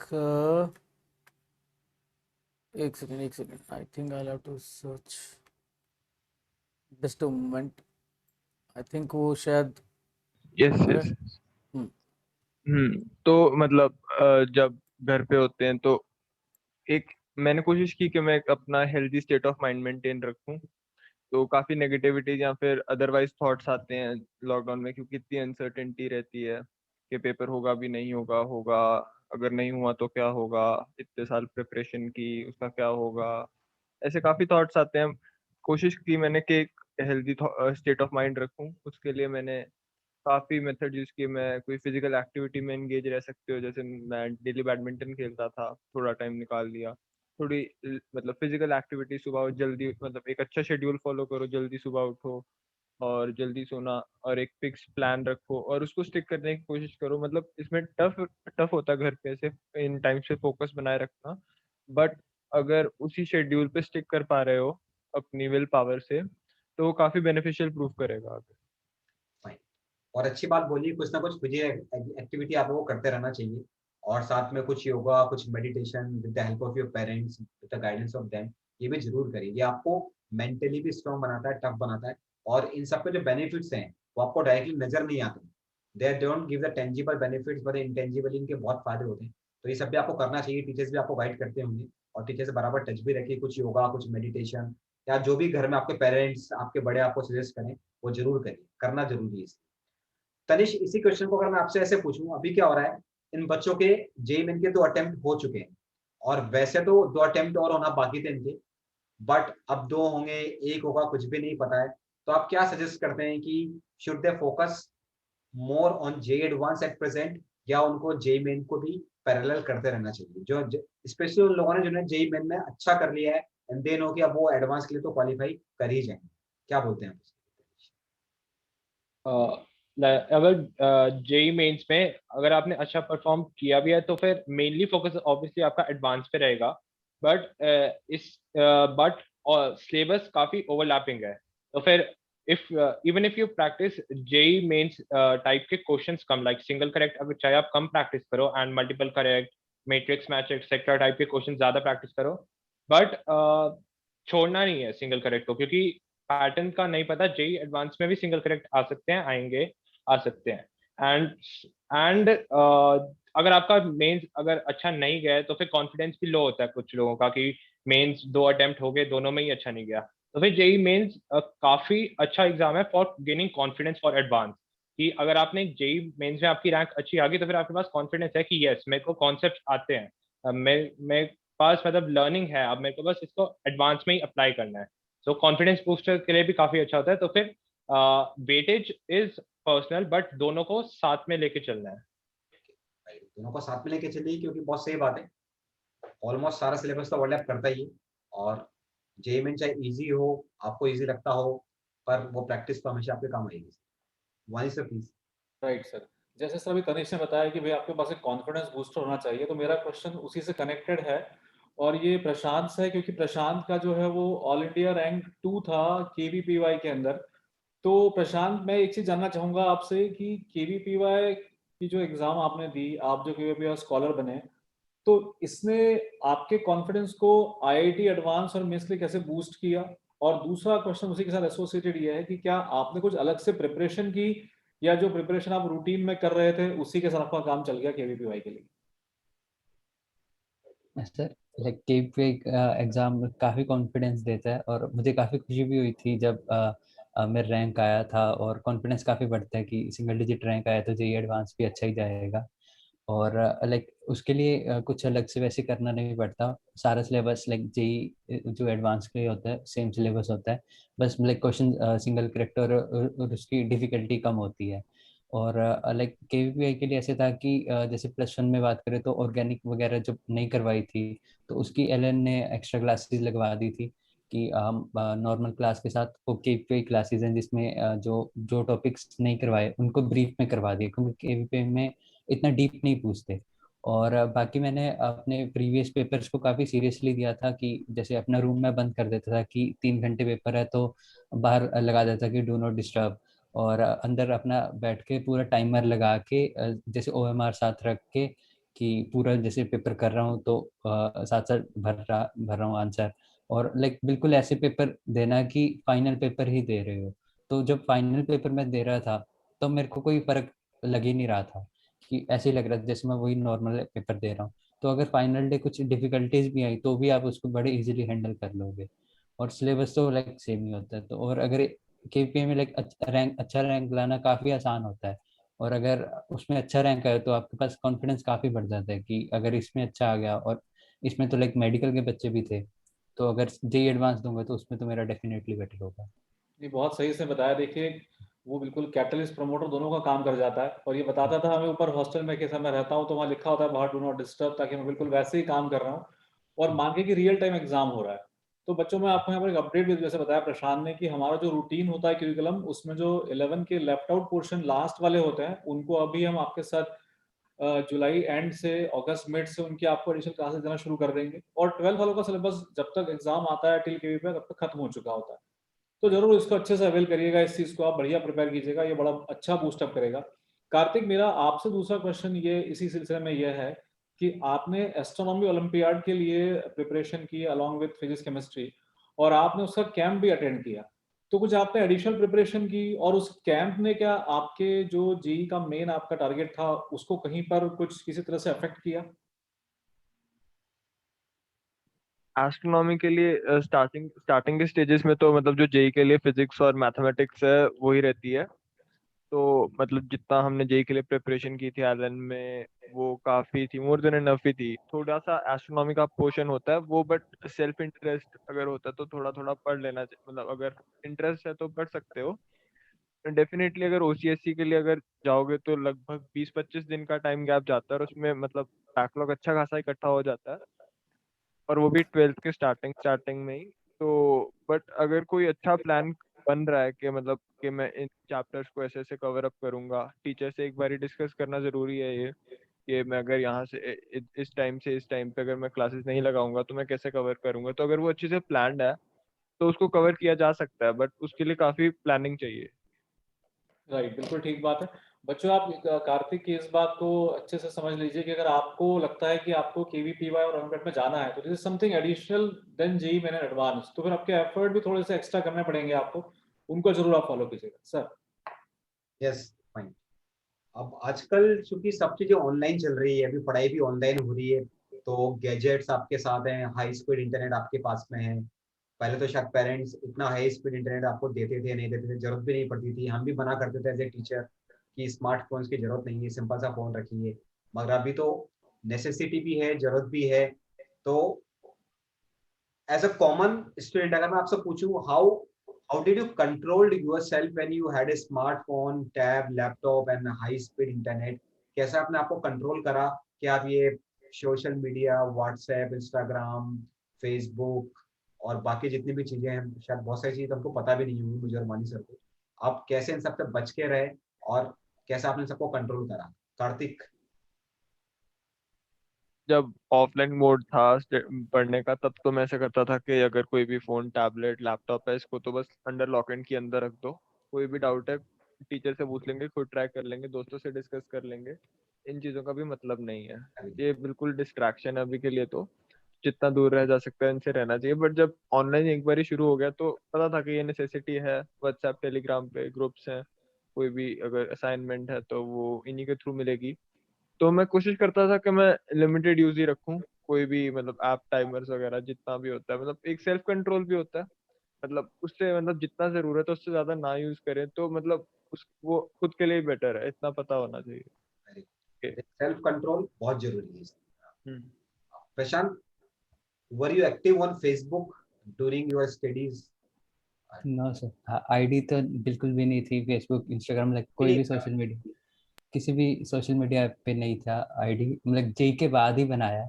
और जेई के टाइम्स भी जब हॉस्टल में थे तब तो कीपैड वाला फ़ोन ही था, तो लाइक उस पर तो सिर्फ पेरेंट्स से बात ही कर सकते थे। और जब घर पे आए थे ऑनलाइन था तो भी सिर्फ मैं अपनी मम्मी का फ़ोन यूज़ करता था, वो भी सिर्फ व्हाट्सएप पे जो असाइनमेंट्स आती थी। लाइक उसमें भी फेसबुक और वो सब नहीं था। लाइक इन सब चीज़ों से दूर रहना काफ़ी ज़रूरी है। दूर है ना, बहुत कितनी बड़ी बात उन्होंने बोली है कि सब डिस्ट्रैक्शन है। कोई उनका आईडी नहीं था, कुछ भी नहीं था, कीपैड सिंपल मोबाइल फोन था। पर्पज ही सिर्फ ये कि बात करना है आपको अपने पेरेंट्स के साथ, क्योंकि घर से दूर रह रहे हैं। और जरूरत पड़ी, घर पे थे, चूंकि आप भी अधिकतर घर पर हैं, तो कभी पापा का फोन यूज कर लिया, कभी मम्मी का फोन यूज कर लिया, या उन्होंने आपको अपना फोन दे भी दिया है, तो अभी सिर्फ आपको वही सब करना है जो आपके लिए फायदेमंद है, जो एलएनसी स्टडी मटेरियल मिल रहा है। बाकी सबसे आपको बचना ही पड़ेगा। अदरवाइज आप क्या कर रहे हैं, आप बाकी लोगों को वॉक ओवर दे रहे हैं। वॉक ओवर मतलब एक गेम में आपने गेम खेला ही नहीं और बाकी ऑटोमेटिक जीत गए। ऐसा ही होने वाला है। मतलब आप कब पीछे रह जाएंगे आपको पता भी नहीं पड़ेगा, और आपने इंटेंशनली जानबूझ के आपने बाकी लोगों को आपसे आगे कर दिया रेस। ये चीज ध्यान रखिएगा। Tanish, what do you say about this? कैसे कंट्रोल करा आपने, क्या करना चाहिए? क्योंकि ये बहुत मेजर प्रॉब्लम है आजकल के बच्चों के साथ, सबके साथ। मेरा भी सेम था प्रशांत जैसा, कि मेरे फोन में कोई भी सोशल मीडिया ऐप नहीं थी एंड व्हाट्सएप भी नहीं था। अगर कोई कम्युनिकेशन थी व्हाट्सएप से तो वो मैं अपने मदर के फोन से करता था। तो फिर सेल्फ कंट्रोल की तो काफी जरूरत है, एंड ये सोचना कि ये मेरी बेनिफिट के लिए है, एंड इसके बाद मेरे पास टाइम होगा ये सब चीजें करने का, फेसबुक, इंस्टाग्राम सब करने का टाइम होगा, लेकिन अभी वो टाइम नहीं है, वो टाइम बाद में है। अभी आपका पढ़ने का टाइम है, सिर्फ ये 2 साल 2.5 साल ये डेडिकेट कर दो, फिर उसके बाद आप ये सब कर सकते हो, टाइम तो होगा। आजकल करते हो?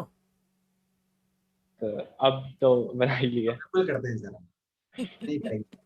और अब तो लोग इनको फॉलो करते होंगे सर, है ना, ट्विटर पर, इंस्टा पर, फेसबुक पे, क्योंकि अब इनका now they have a face जिसको लोग देखना चाहते हैं सर, है ना। They are brand superstars. तो बहुत अच्छी बात बोली लोगों ने कि सेल्फ कंट्रोल बहुत जरूरी है, ये सब नहीं रखना है। और जब लाइक बन जाए, जब दुनिया आपको देखना चाहे, तब आप अपना अकाउंट बनाइए ताकि लोग आपको फॉलो भी करें। वो बहुत अच्छी बात है। वानी sir please. Yes sir. Sir मैं आपकी बात में एक चीज ऐड करना चाहूंगा कि बच्चे अभी हमको जो डाउट्स भेजते हैं वो व्हाट्सएप और टेलीग्राम इन पर भेजते हैं। तो क्या होता है कि इन एक्सेसिव यूज की वजह से जो बच्चे मुझे सुन रहे हैं उनके अंदर एक और चीज डेवलप हो गई है, वो है थोड़ा सा टेम्परामेंट और थोड़ा सा पेशेंस लेवल कम हो गया है। तो वो क्या करते हैं, जैसे मान लीजिए क्वेश्चन व्हाट्सएप पर आया तो वो देखते रहते हैं व्हाट्सएप, सर का आंसर आया नहीं आया, आया नहीं आया। अब सर की क्लास भी होगी, हो सकता है सर किसी और काम में होंगे, पेपर बना रहे होंगे। तो अगर मान लो रात को आप सेल्फ स्टडी भी कर रहे हैं, आपने तो क्वेश्चन भेज दिया, सर सो भी रहे होंगे हो सकता है, तो थोड़ा सा। सबको सोना भी जरूरी है ना। Yes sir. रूटीन सबका अलग अलग होता है। Everybody has got a personal life, family life. तो डोंट, हाँ ये बात मैं भी कहना चाहूंगा जो बच्चे सबको देख रहे हैं, क्योंकि अभी कुछ 11th में, कुछ 12th में, कुछ को एग्जाम देना है। ट्रस्ट अस कि as and when teacher will get a time he will respond. मगर वो टाइम क्या होगा वो आपको भी नहीं पता, मुझे, क्योंकि he may be busy in the classes, he may be busy in some other activity और वर्क हियर। तो पेशेंस तो आपको रखना ही पड़ेगा। और एक गिवन टाइम में 12 घंटे में या 24 घंटे में टीचर आपको जरूर से जरूर रेस्पॉन्ड करेगा। तो ये चीज ध्यान रखिएगा मुझे। बिल्कुल। आप अगर मान लीजिए क्वेश्चन पूछ रहे हैं, अब सर का आंसर नहीं आया, तो आपके हाथ में इंटरनेट भी है, जैसे बिरला सर ने बताया कि हाई स्पीड नेट है। अब आप चले गए और नेट की दुनिया, व्हाट्सएप, यूनिवर्सिटी सारे इतने बड़े बड़े हैं कि आपके पास तो फिर पूरे ज्ञान की गंगा बह रही है। और फिर उसमें आजकल अब मीम्स आ गए नए। अभी बिरला सर परसों तरसों एक मीम आया फॉरवर्ड होकर छोटा सा, कि उसमें एक छोटी सी चैट दी हुई थी कि एक बच्चे ने दूसरे से पूछा चैट पे कि what is Newton's third law of motion. तो दूसरे बच्चे ने दोस्तों उसको आंसर दिया कि bro, I am a law student, sorry I am a science student, the question belongs to law. तो फिर उसने नीचे लिख के बोला कि अच्छा वो कोविड बैच। तो मतलब ये ह्यूमर हो गया। तो मतलब ये है कि हम अपने आप को थोड़ा सा पेशेंस में रखें। एनीवे प्रशांत, एक छोटा सा क्वेश्चन आपके साथ में है। एक बड़ा जद्दोजहद वाला सवाल है ये, मतलब इसको आप जनरेशन गैप भी कह सकते हो। भाई हमारे समय ये होता था कि मम्माज गुड बॉय है तो early to bed early to rise वाला कॉन्सेप्ट है। अब पढ़ाई रात को देर रात तक जाग के होती है, फिर सुबह 8 बजे क्लास मलते हुए क्लास में पहुंचते हैं। तो सबके अपने में अलग अलग तरीके हो सकते हैं, आपने क्या किया इन शॉर्ट? हाँ, लाइक सर सबका अलग अलग तरीका होता है। जैसे मेरा तो ऐसे था कि रात को पढ़ना, क्योंकि तब साइलेंस होता था और हॉस्टल में कोई शोर नहीं होता था, तो और घर पे भी ऐसे था, तो रात को 12 या 12:30 1 बज जाते थे। और बट मतलब ऐसा ये अपने ऊपर है कि आपका शेड्यूल कैसे। जैसे मेरे रूममेट का ऐसा था कि 10 बजे सो के 4 बजे उठना, और मेरा ऐसा था कि 12 बजे सो के क्लास से, लाइक अगर 8 बजे क्लास है तो 7 7:30 ऐसे उठना। तो ये मतलब इन शॉर्ट उनके ऊपर ही डिपेंड करता है कि आप अपनी एफिशिएंसी को बेस्ट बनाने के लिए आप अपना शेड्यूल कैसे सेट करते हो। ठीक है। और तनिष, आपने क्या किया था? निशाचर थे, सुबह पढ़ते थे? मैं इतनी लेट नाइट तक नहीं पढ़ता था, मैं 10:30 11 तक सो जाता था, बट फिर उसके बाद सुबह फिर जल्दी, लाइक क्लास अगर 8 o'clock है तो फिर 6 के अराउंड 6:15 के अराउंड उठ जाना चाहिए। मतलब स्लीप को सैक्रिफाइस नहीं करना, लेकिन पढ़ना भी है पूरा। बिल्कुल ठीक बात है बच्चों, इसमें आपको जो ठीक लगे वो आप करना, बस क्लास में उठ के आना पूरी तरह से। ये ना हो कि क्लास में आंख मलते हुए आ गए। अब तो ऐसा है कि ऑनलाइन है तो कैमरा भी बंद है, पता लगा सीधे उठ के वहीं पे पहुंच के बैठ भी गए हैं। यस सर, बिल्कुल सर। सर आजकल तो एक चीज और होने लग गई है ना, कैमरा बंद होता है, वो क्लास को ज्वाइन करते हैं, क्लास चलती रहती है और सो जाते हैं, ओह माय गॉडनेस। पता ही नहीं पड़ता है कि क्लास अटेंड भी मतलब हो रही है, क्योंकि वर्चुअल है ना सब कुछ। तो don't even come to know कि वो क्लास एक्चुअल में अटेंड भी कर रहे हैं नहीं कर रहे हैं। तो सब ध्यान रखिए, क्योंकि ultimately at the end of the day it is your career जो बनने वाला है। तो आपको बहुत अलर्ट रहना पड़ेगा। एक अगला क्वेश्चन है मेरा प्रशांत, बहुत कॉमन प्रॉब्लम है सब बच्चों के साथ में कि चीजों को मेमोराइज कैसे करें। हम सब क्या होता है जब आईटी की तैयारी करते हैं तो we feel we are stirred, हम सब तो क्या है इंटेलिजेंट है, हमको चीजें समझ में आनी चाहिए, पता होनी चाहिए, उससे कंसेप्ट आने चाहिए। मगर कुछ चीजें ऐसी इनको याद करना ही पड़ेगा, क्योंकि अगर हम टीचर समझा भी देगा बहुत डेप्थ में जाके, तो अभी आप एग्जाम को सब डिराइव नहीं कर पाएंगे, आपके पास इतना टाइम नहीं होगा। सो उसके जो रिजल्ट्स हैं वो आपको पता होने चाहिए। इनऑर्गेनिक में ऑर्गेनिक में रिएक्शंस होती हैं, उन सबके पीछे मैकेनिज्म 100% होता है, मगर वो आपके लेवल का नहीं है, आपके काम का नहीं है, तो टीचर बोलता है इसको याद कर लो।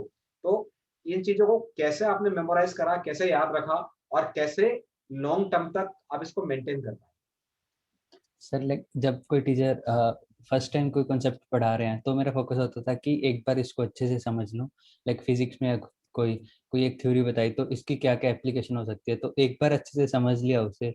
बट अगर चैप्टर खत्म हुआ या फिर पेपर की प्रिपरेशन करनी है, तब मेरा फोकस ये होता था कि जो भी मैं पढूं वो मेरे फिंगर टिप्स पे होना चाहिए, कि पेपर में एक लैग नहीं होना चाहिए कि क्वेश्चन आया और मैं 2 मिनट यही सोचने में लगा दिए कि थ्योरी क्या थी या फिर टीचर ने क्या कहा था।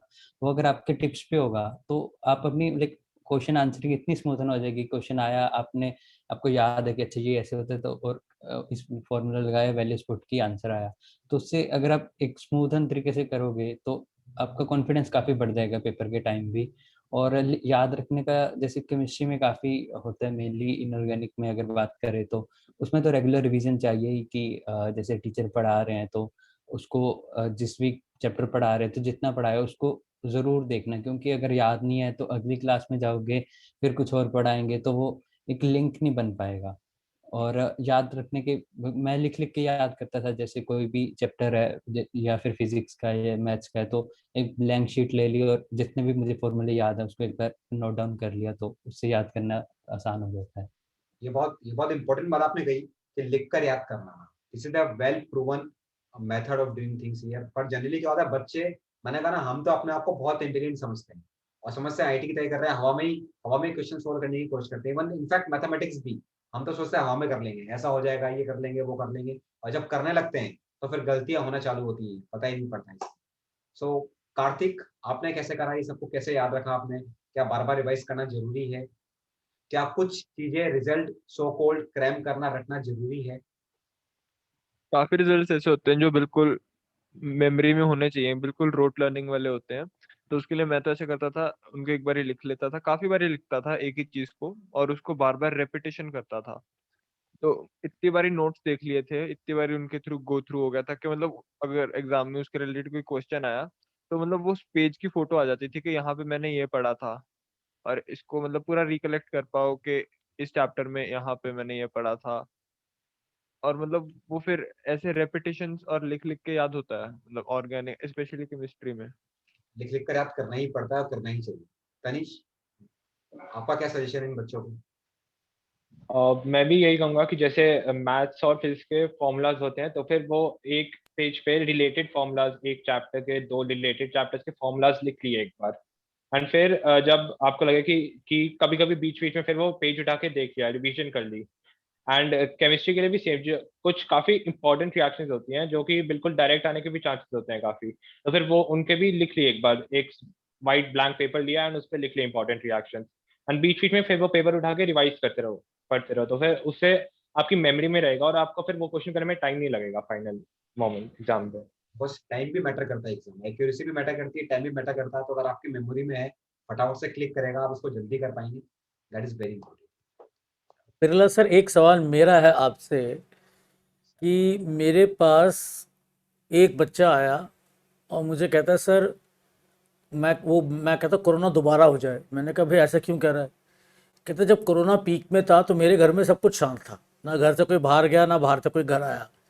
कहते जैसे ही कोरोना का थोड़ा वेव कम होने लगा, अब मेरे घर वाले सोशलाइज करने लगे, नेबर्स को बुलाने लगे, घर में पार्टियाँ होने लगी और रात को मैं बिल्कुल पढ़ नहीं पाता था। मतलब 7-8 बजे के बाद मेरे घर में इतना शोर होता था, I would not be able to study. At the same time, there is another student who said that I keep telling my mother कि आप मेरे साथ ही जागना, और वो उसकी माँ बेचारी उसके साथ जागती है रात के 2 बजे तक रोज़। तो मेरा सर ये आपसे पूछना है कि सर पेरेंट्स का कितना रोल है, क्या रोल है उनका, क्या रोल होना चाहिए, जो कि बच्चों को खासकर इस कोविड के टाइम में, इस लॉकडाउन के टाइम में, जहाँ पे अभी सेमी लॉकडाउन है, एक तरफ से आप बाहर नहीं भी जाएंगे, कुछ चीज़ें नहीं भी खुली लेकिन कुछ चीज़ें खुल भी गई हैं। तो इस फेज में आपको क्या लगता है कि as a parent what should be their job in order to help the students, to motivate them, to keep them motivated, and also not to put too much of stress on them?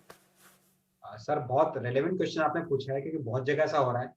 Parents plays a very important role in the success of their child.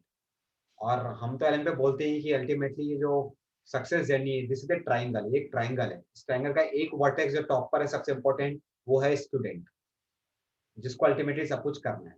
बाकी तो 2 vertex, उसमें एक तरफ है Elon और दूसरी तरफ है पेरेंट्स। तो पेरेंट्स भी बहुत इंपॉर्टेंट है। आपको आपको बच्चे को हमेशा सपोर्ट करना है, हमेशा मोटिवेटेड रखना है।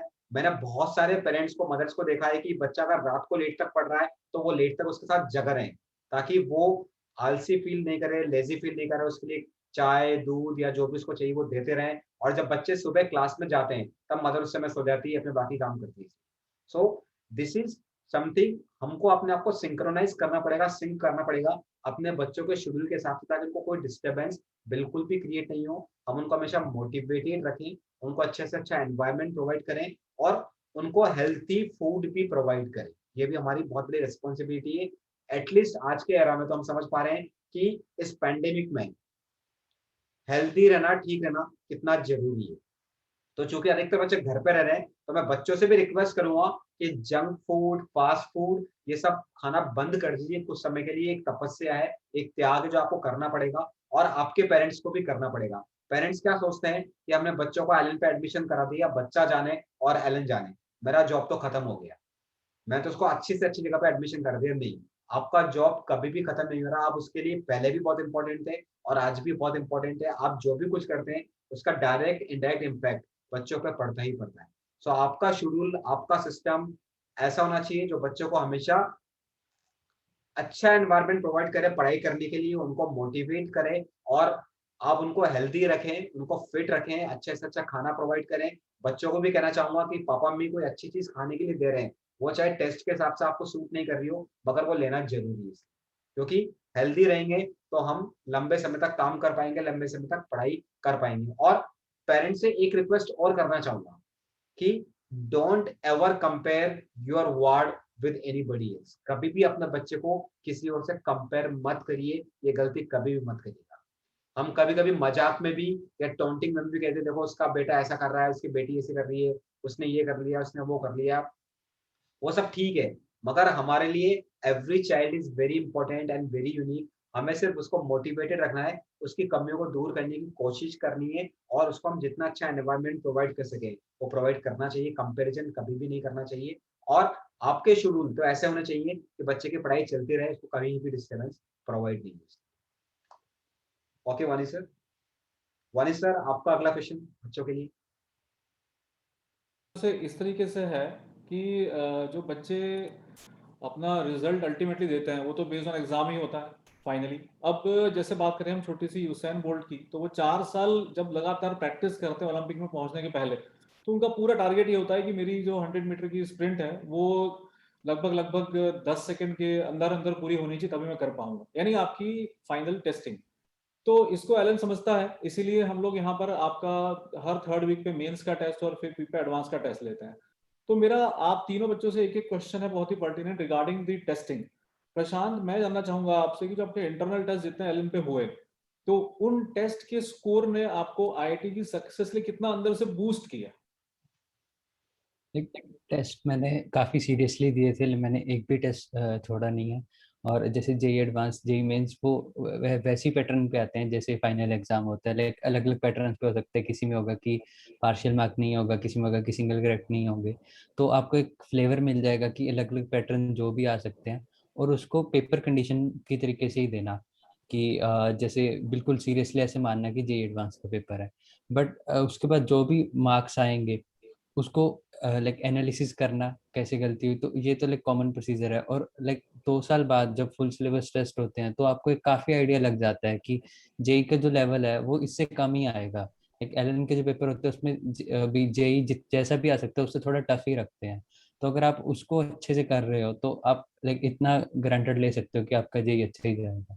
ठीक है, इसका मतलब बच्चों ये है कि जो टेस्ट जितने भी हो रहे हैं उन सब में आप जरूर पार्टिसिपेशन करें, और ये निश्चित करें कि जिस शिद्दत के साथ में आपको जेईई एडवांस का एग्जाम देना है बिल्कुल वैसे ही आप इन टेस्ट को मानें।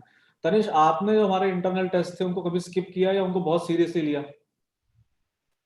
टेस्ट तो काफी इंपॉर्टेंट होते हैं, मैंने तो एक भी मिस नहीं किया था।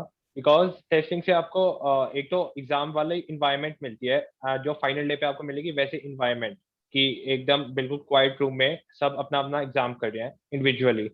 एंड सेकेंडली उससे जैसे प्रशांत ने कहा कि हर पैटर्न का आइडिया लग जाता है एंड हर डिफिकल्टी लेवल का आइडिया लग जाता है कि मान लो अगर सारी लास्ट डे पे ऐसा भी हो सकता है कि एग्जाम इजी आ जाए एंड उसमें आप जल्दी जल्दी करने के चक्कर में सिली मिस्टेक कर दो।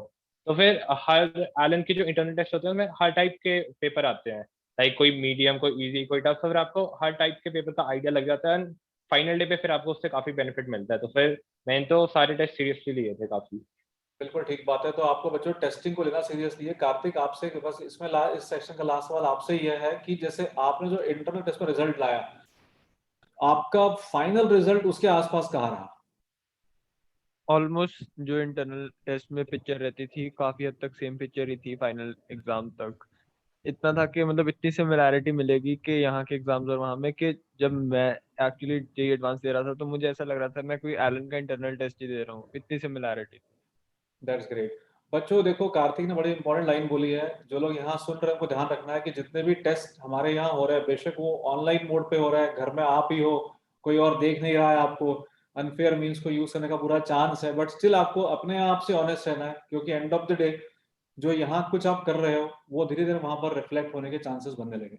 बिल्डा सर बिल्कुल सही बात बोली आपने। आई थिंक काफी लंबा सेशन हो गया, बहुत इंटरेस्टिंग क्वेश्चंस हैं और बहुत अच्छे से बच्चे आंसर कर रहे हैं। इसको फटाफट से वाइंड अप कर दें।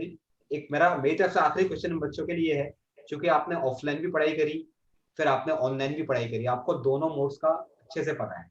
So what is the difference you feel between the offline and online, और कैसे आपने ऑनलाइन के साथ, क्योंकि ऑनलाइन अचानक से आपके साथ हो गया रिवीजन के समय पर, तो कैसे आपने उसके साथ कॉप अप भी करा है?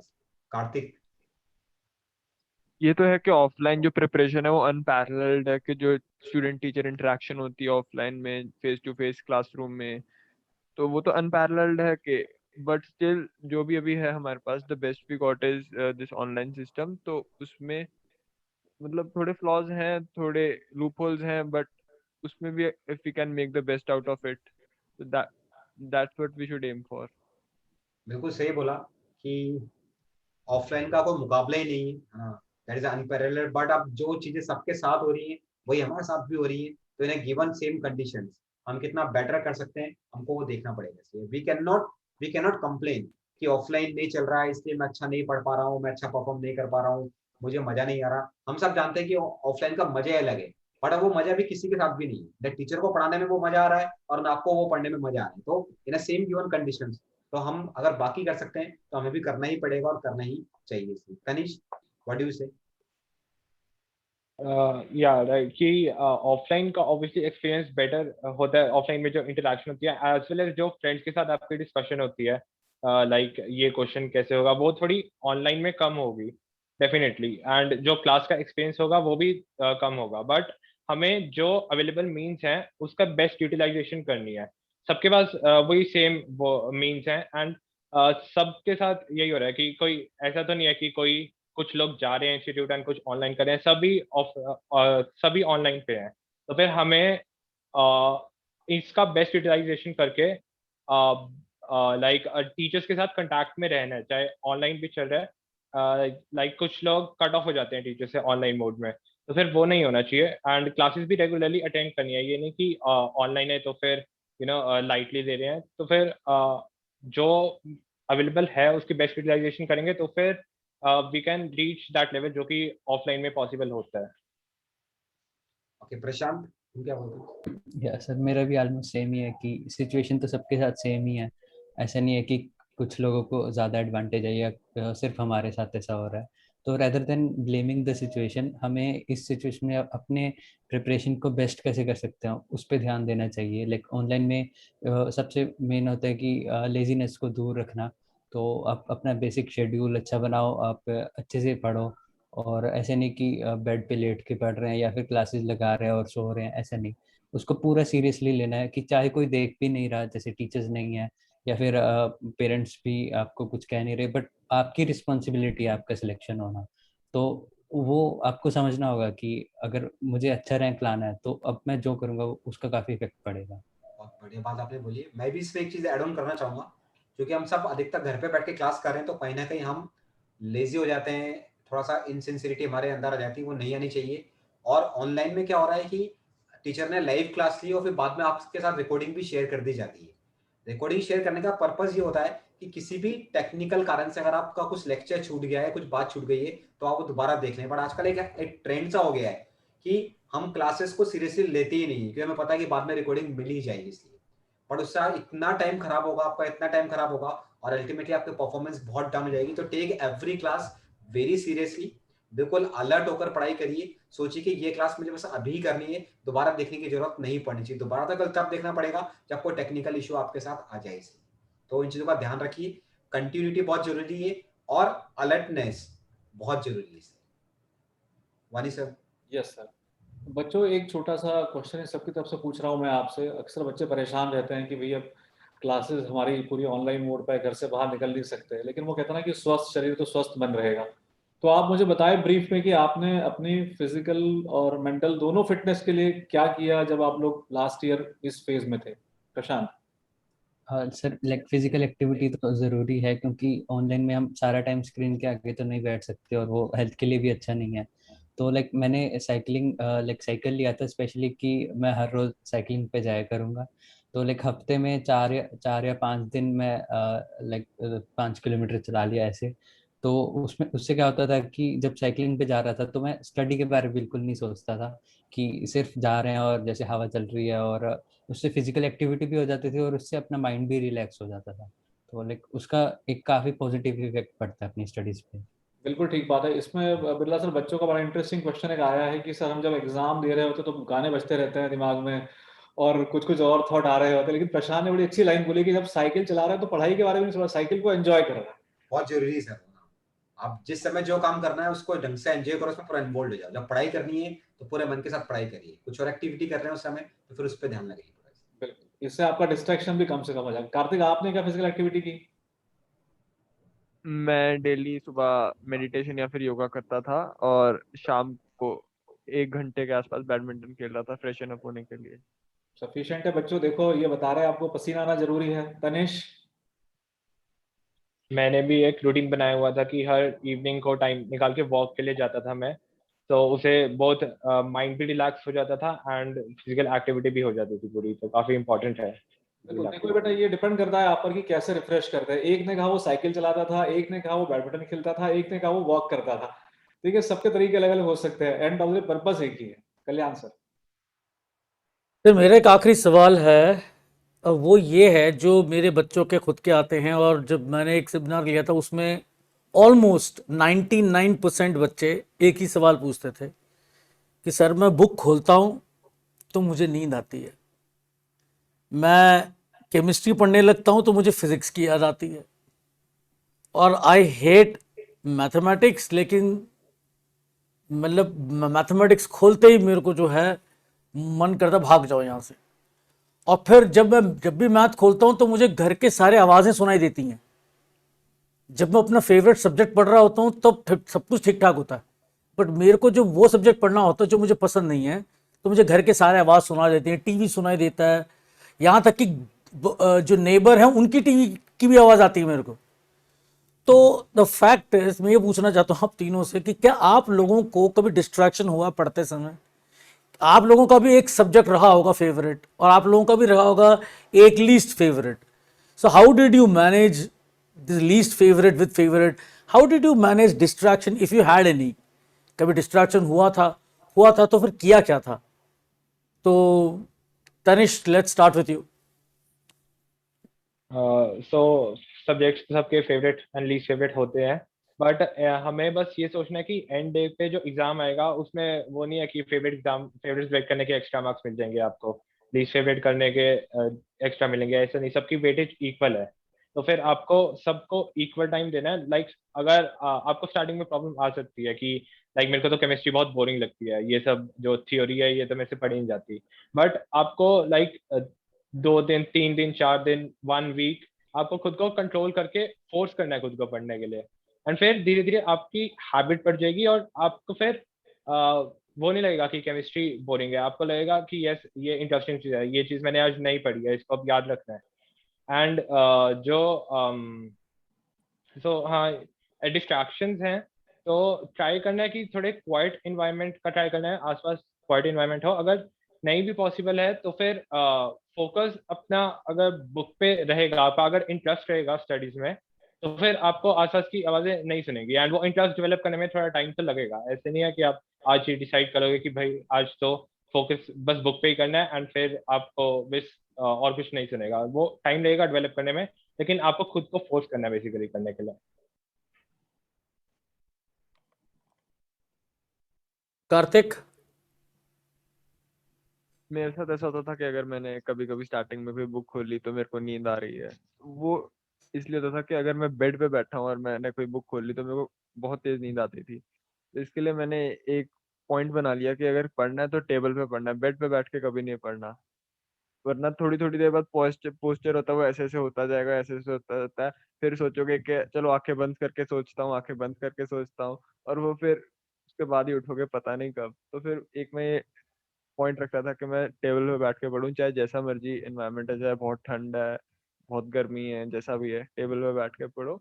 और फोन अपने पास नहीं रखता था मैं कभी भी, चाहे वो बटन वाला या फिर दूसरा है, उसको जितनी दूर रख सकते हो रखो। मतलब वो डिस्ट्रैक्शन है कि अगर सामने बुक पड़ी और साइड पे फोन पड़ा है तो वो नजर पड़ती है वहां पे, और फिर मन करता है कि चलो व्हाट्सएप पे क्या चल रहा है, यहाँ पे क्या चल रहा है। तो वो एक मेजर डिस्ट्रैक्शन है और उसको जितना दूर रख सकते हो, कबर्ड में लॉक कर दो, बेड पे फेंक दो, उसको दूर रखना चाहिए। शांत। हाँ सर, वो स्टडी टेबल वाला पॉइंट तो मैंने भी काफ़ी सीरियसली लिया था कि कभी बेड पे बैठ के कभी नहीं पढ़ना। और लाइक जो मेरी चेयर भी है ना, वो ऐसे लाइक बेसिक वो लकड़ी की चेयर है, तो इस पे ऐसे है कि बैक हमेशा 90 डिग्री पे ही रहती है। अगर कंफर्टेबल चेयर भी होगी तो लाइक मैं थोड़ा आराम करने लग जाऊंगा, तो वैसा नहीं है। और दूसरा एक मतलब मुझे ऐसा लगता था कि अगर मैं शूज़ पहन के बैठता हूँ, वो अगर पूरा ऐसे जैसे लोअर और शूज़ पूरा ऐसे अच्छे से बैठता हूँ, तो फिर मुझे ऐसे लगेगा कि जैसे मैं क्लास में ही बैठा हूँ, और तो मैं अपनी कंसंट्रेशन बढ़ा पाऊंगा। अगर मैं जैसे लेट के पढ़ रहा हूँ या फिर उसको ऐसे अगर मैं मान के ऐसे पढ़ रहा हूँ कि मैं घर पे बैठा हूँ, तो फिर डेफिनेटली कंसंट्रेशन लेवल कम होगा। कि अगर हम ऐसे ही सोचे कि मैं क्लास में ही बैठा हूँ, तो वो उसका लाइक एक बैकग्राउंड में अगर माइंड में ऐसा रहेगा कि मैं क्लास में हूँ तो उसका पॉजिटिव चेंज होगा। वंडरफुल। इनफैक्ट बच्चों जस्ट अंडरस्टैंड कि जैसे वाणी सर ने उसेन बोल्ट का एग्जांपल दिया, ही becomes the world champion on that particular day जिस दिन वो रेस भाग रहा है, बट क्या आपको लगता है कि वो उसी दिन चैंपियन बना?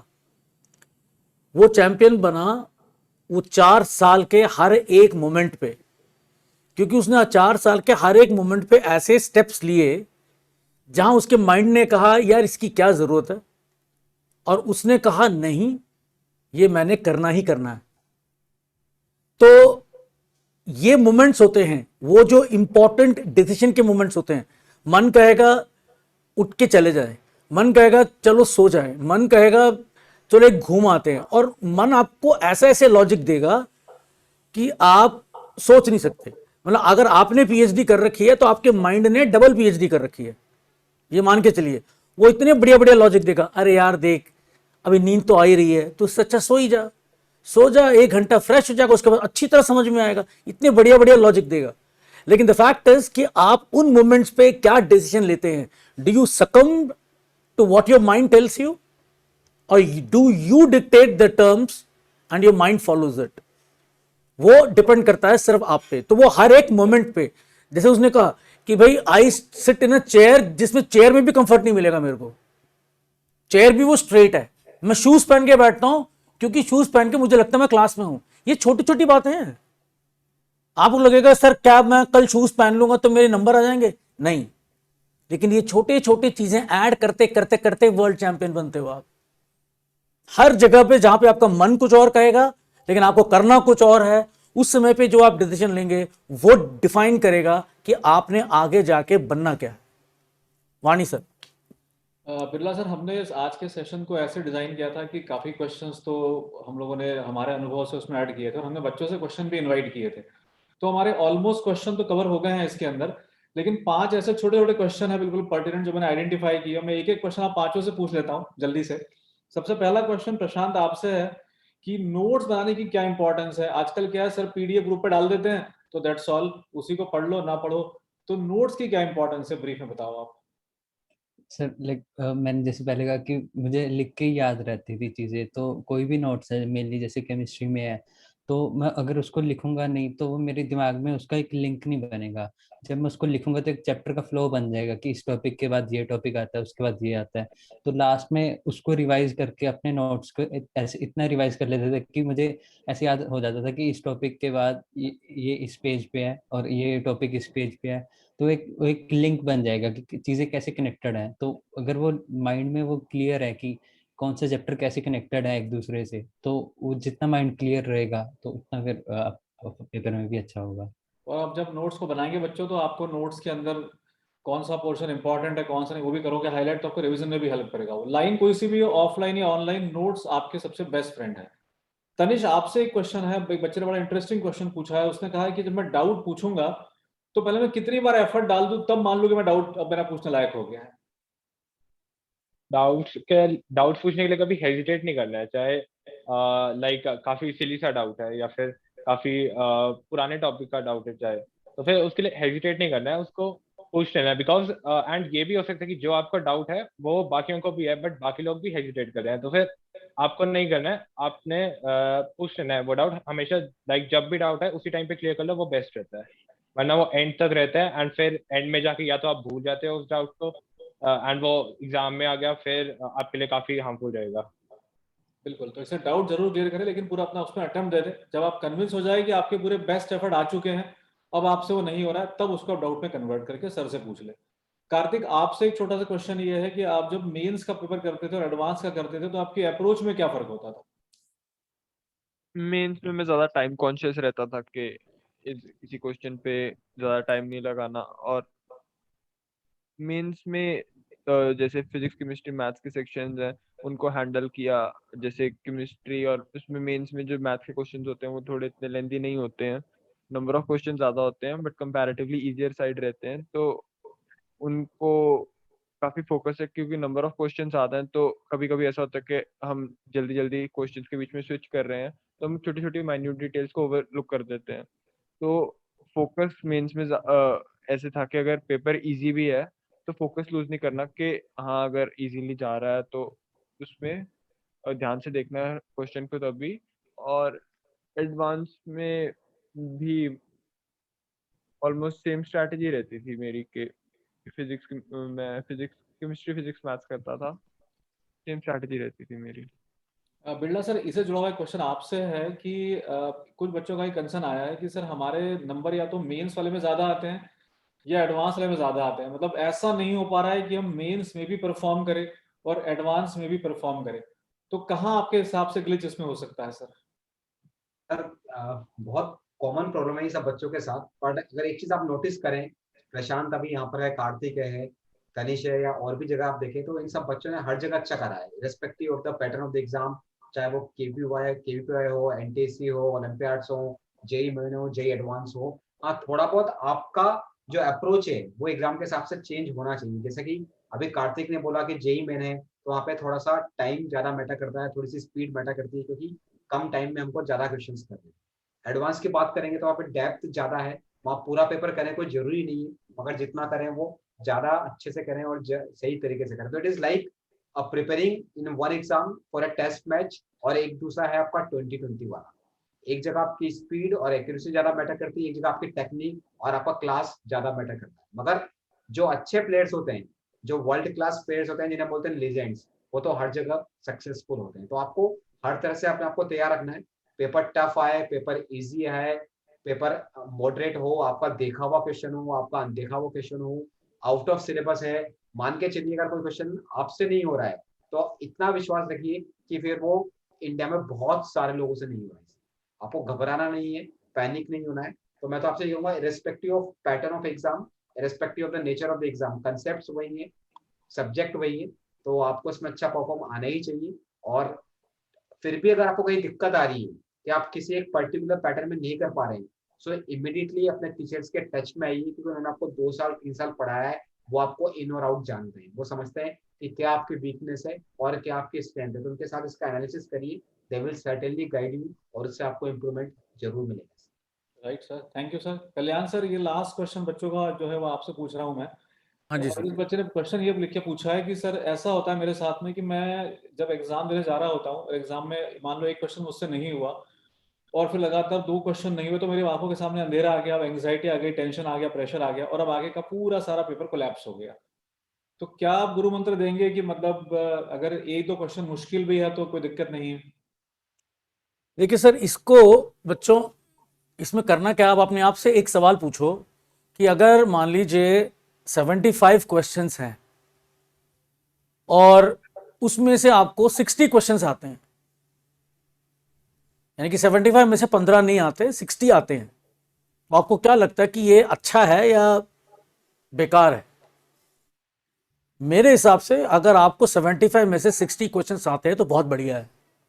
15 आपको नहीं आते, अब आप ये सोच के मुझे मतलब अब आप इसमें सोचिए कि अगर ये 15 सवाल आखिरी के 15 होते तो आपका स्कोर क्या आता, और यही 15 सवाल अगर शुरू के 15 होते तो आपका मार्क्स कितना आता? आता तो आपको सेम है, तो लेकिन आपके मार्क्स अलग अलग आएंगे। जब पहले 60 आपके आने वाले क्वेश्चंस हैं, तो बिलीव मी वो 60 करने के बाद हो सकता है जो 15 नहीं हो रहे ना, उसमें से भी 3-4 हो जाए। लेकिन अगर यही 15 सवाल पहले के 15 होंगे तो आपसे वो 60 का भी मुश्किल से 20 से 25 क्वेश्चन होगा, क्योंकि ये हमारा माइंड है, ये हमारा माइंड का गेम है। हमारा माइंड का ये गेम है कि भाई हम जो है हम देखते हैं कि शुरू का क्वेश्चन हो गया and V PAT ourselves in the back, second हो गया V PAT ourselves in the back. The problem is खुशी होना और दुख होना ये दोनों ही गलत बात है। You should neither be very happy nor very sad. Now the question is how do you do that. तो आपको अपने आप से पूछना है कि भाई देख ऐसा है, शुरू के मेरे क्वेश्चंस नहीं हो रहे, हो सकता है एंड में जरूर ऐसे क्वेश्चंस हों जो शायद मुझसे हो जाएं, क्योंकि याद रखिएगा जेई में क्वेश्चंस हमारे एक्सरसाइज के हिसाब से अरेंज नहीं है, in the increasing order of difficulty नहीं है वो, कि आपको लगे कि पहला ही नहीं हुआ तो आखिरी क्या होगा, नहीं, दे आर अरेंज्ड रैंडमली। तो इसलिए जब तक आप आखिरी सवाल तक ना पहुंचें तब तक आप उसको करिए। ये आता है मैंने कर लिया, ये नहीं आता है बट मुझे लगता है मैं कर सकता हूं, थोड़ा टाइम लगेगा, may be I flag the question. मुझसे क्वेश्चन मुझे मेरे ऊपर से ही निकल गया, छोड़ दो, वो तो सबसे आसान है। सबसे आसान वो क्वेश्चन पहचानना होता है जो आपके ऊपर से निकल गया। यार अगला भी निकल गया, अगला भी निकल गया, नो प्रॉब्लम, आपको क्वेश्चन जरूर मिलेगा। अगर आपकी प्रिपरेशन डिसेंट है, अबव एवरेज प्रिपरेशन है, आपने मेहनत करी है, ऐसा हो ही नहीं सकता कि पूरा पेपर टफ आ जाए। और एक और चीज याद रखेगा, अगर पूरा पेपर इतना टफ है कि आपसे नहीं हुआ तो किसी और से भी नहीं हुआ होगा, क्योंकि ये कॉम्पिटिटिव एग्जाम है। इसमें एब्सोल्यूट मार्क्स से ज्यादा रिलेटिव मार्क्स पर डिपेंड करता है चीज। इसलिए आपको लगता है यार ये तो आउट ऑफ सिलेबस है, ये तो मैंने पढ़ा ही नहीं, ये तो हमारे सर ने पढ़ाई नहीं, डोंट वरी, सबके आउट ऑफ सिलेबस होगा वो। तो the idea is you have to practice. जितना आप एलन का टेस्ट देंगे, जितने टेस्ट में डिफरेंट डिफरेंट पैटर्न्स आएंगे, जितनी वैरायटी आएगी, और जब जब आप ऐसे महसूस करेंगे, ये चीजें आपको रियल एग्जाम की तरफ प्रिपेयर कर रही हैं। और वर्स्ट पार्ट क्या है, कई बच्चे तो इंटरनल टेस्ट ही मिस कर देते हैं कि मैंने ठीक से पढ़ाई नहीं करा इसलिए मैंने मिस कर दिया। मिस करके तो आपने एक अपॉर्चुनिटी खो दी ये जानने की कि आपको क्या चीज एग्जाम में झेलने को मिलेगी। तो वो आज से प्रैक्टिस करें, हर बार प्रैक्टिस करें, you will be able to get it. Thank you very much sir. Kalyan से कंक्लूड करें सेशन को अब आप। Yes sir, and so thanks all of you. And Vani sir, आपने शायद एक अनाउंसमेंट करना था मेरे ख्याल। यस सर, मैं बस आप अनाउंसमेंट भी कर रहा हूँ, उसके साथ मैं एक छोटा सा लास्ट में बिरला सर से एक छोटा सा टिप चाहूंगा बच्चों के लिए जो तैयारी कर रहे हैं। फ्यू वर्ड्स, 2-3 वर्ड्स ऐसे, 2-3 लाइन ऐसी जो लगे बच्चों को मोटिवेट करे। सर वैसे तो वो इन तीनों बच्चों ने बहुत अच्छे से गाइड करा है। मैं तो यही कहूंगा कि जैसा इन लोगों ने करा है उसको आप फॉलो करने की कोशिश करिए। एज इट इज डिट्टो तो कोई भी कहीं से कॉपी नहीं कर सकता है, मगर क्रक्स जो है, जो सार उन्होंने निकाला है कि आपको डिसिप्लिन रहना है, आपको मोटिवेटेड रहना है, आपको पढ़ाई करनी है, टीचर के बराबर टच में रहना है, डाउट्स पूछने हैं, आपको अपने आप को अटेंटिव रखना है, जो ये सब चीजें हैं, अगर आप इसको अगर इनकलकेट करते हैं अपनी लाइफ में, अपने शेड्यूल में, so you will be 100% successful as they are. मैं तो बस यही कहूंगा कि आपको कॉन्फिडेंट रहना है, क्योंकि जब तक आप कॉन्फिडेंट नहीं होंगे, जब तक आप अपने पर विश्वास नहीं करेंगे, दुनिया आप पर कभी भी विश्वास नहीं करेगी। So you have to be confident, self belief बहुत जरूरी है।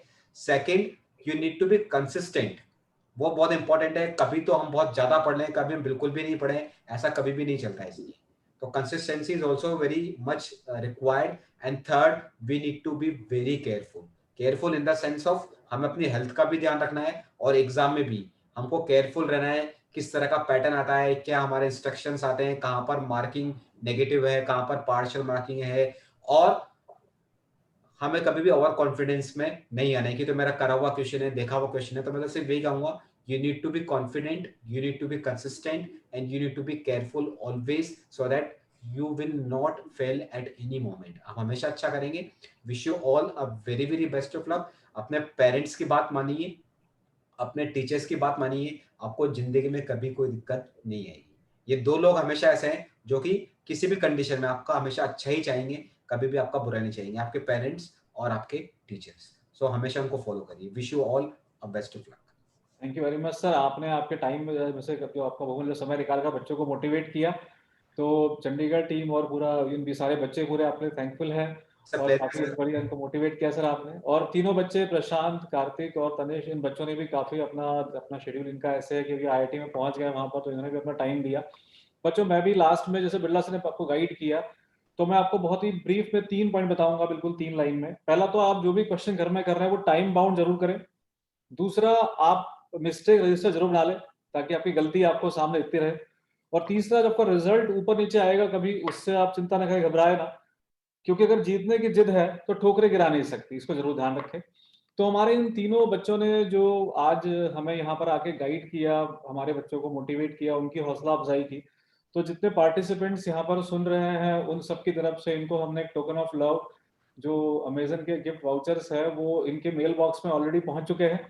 तो बच्चों तीनों, आप लोगों का धन्यवाद। कल्याण सर आपका धन्यवाद। बच्चों ऑल द बेस्ट। तो thank you very much sir, thank you very much everyone. बच्चों आपने जो कुछ सुना समझा, आप उम्मीद करते हैं कि यहाँ से उसको लेकर आगे बढ़ेंगे, और जरूर आज के इस टॉपर्स टॉक से आपको एक अपने लिए दशा और दिशा मिली होगी। स्पेसिफिकली वो बच्चे जिनका अभी एग्जाम होने वाला है, बस तारीख पे तारीख आ रही है, तो जब भी तारीख आएगी वो जरूर उस एग्जाम को बढ़िया से तोड़ दे, फोड़ दे और काफी बढ़िया करे। Thank you very much everyone, thank you. Thank you everyone. I'm ending the meeting now. Thank you very much. Thank you.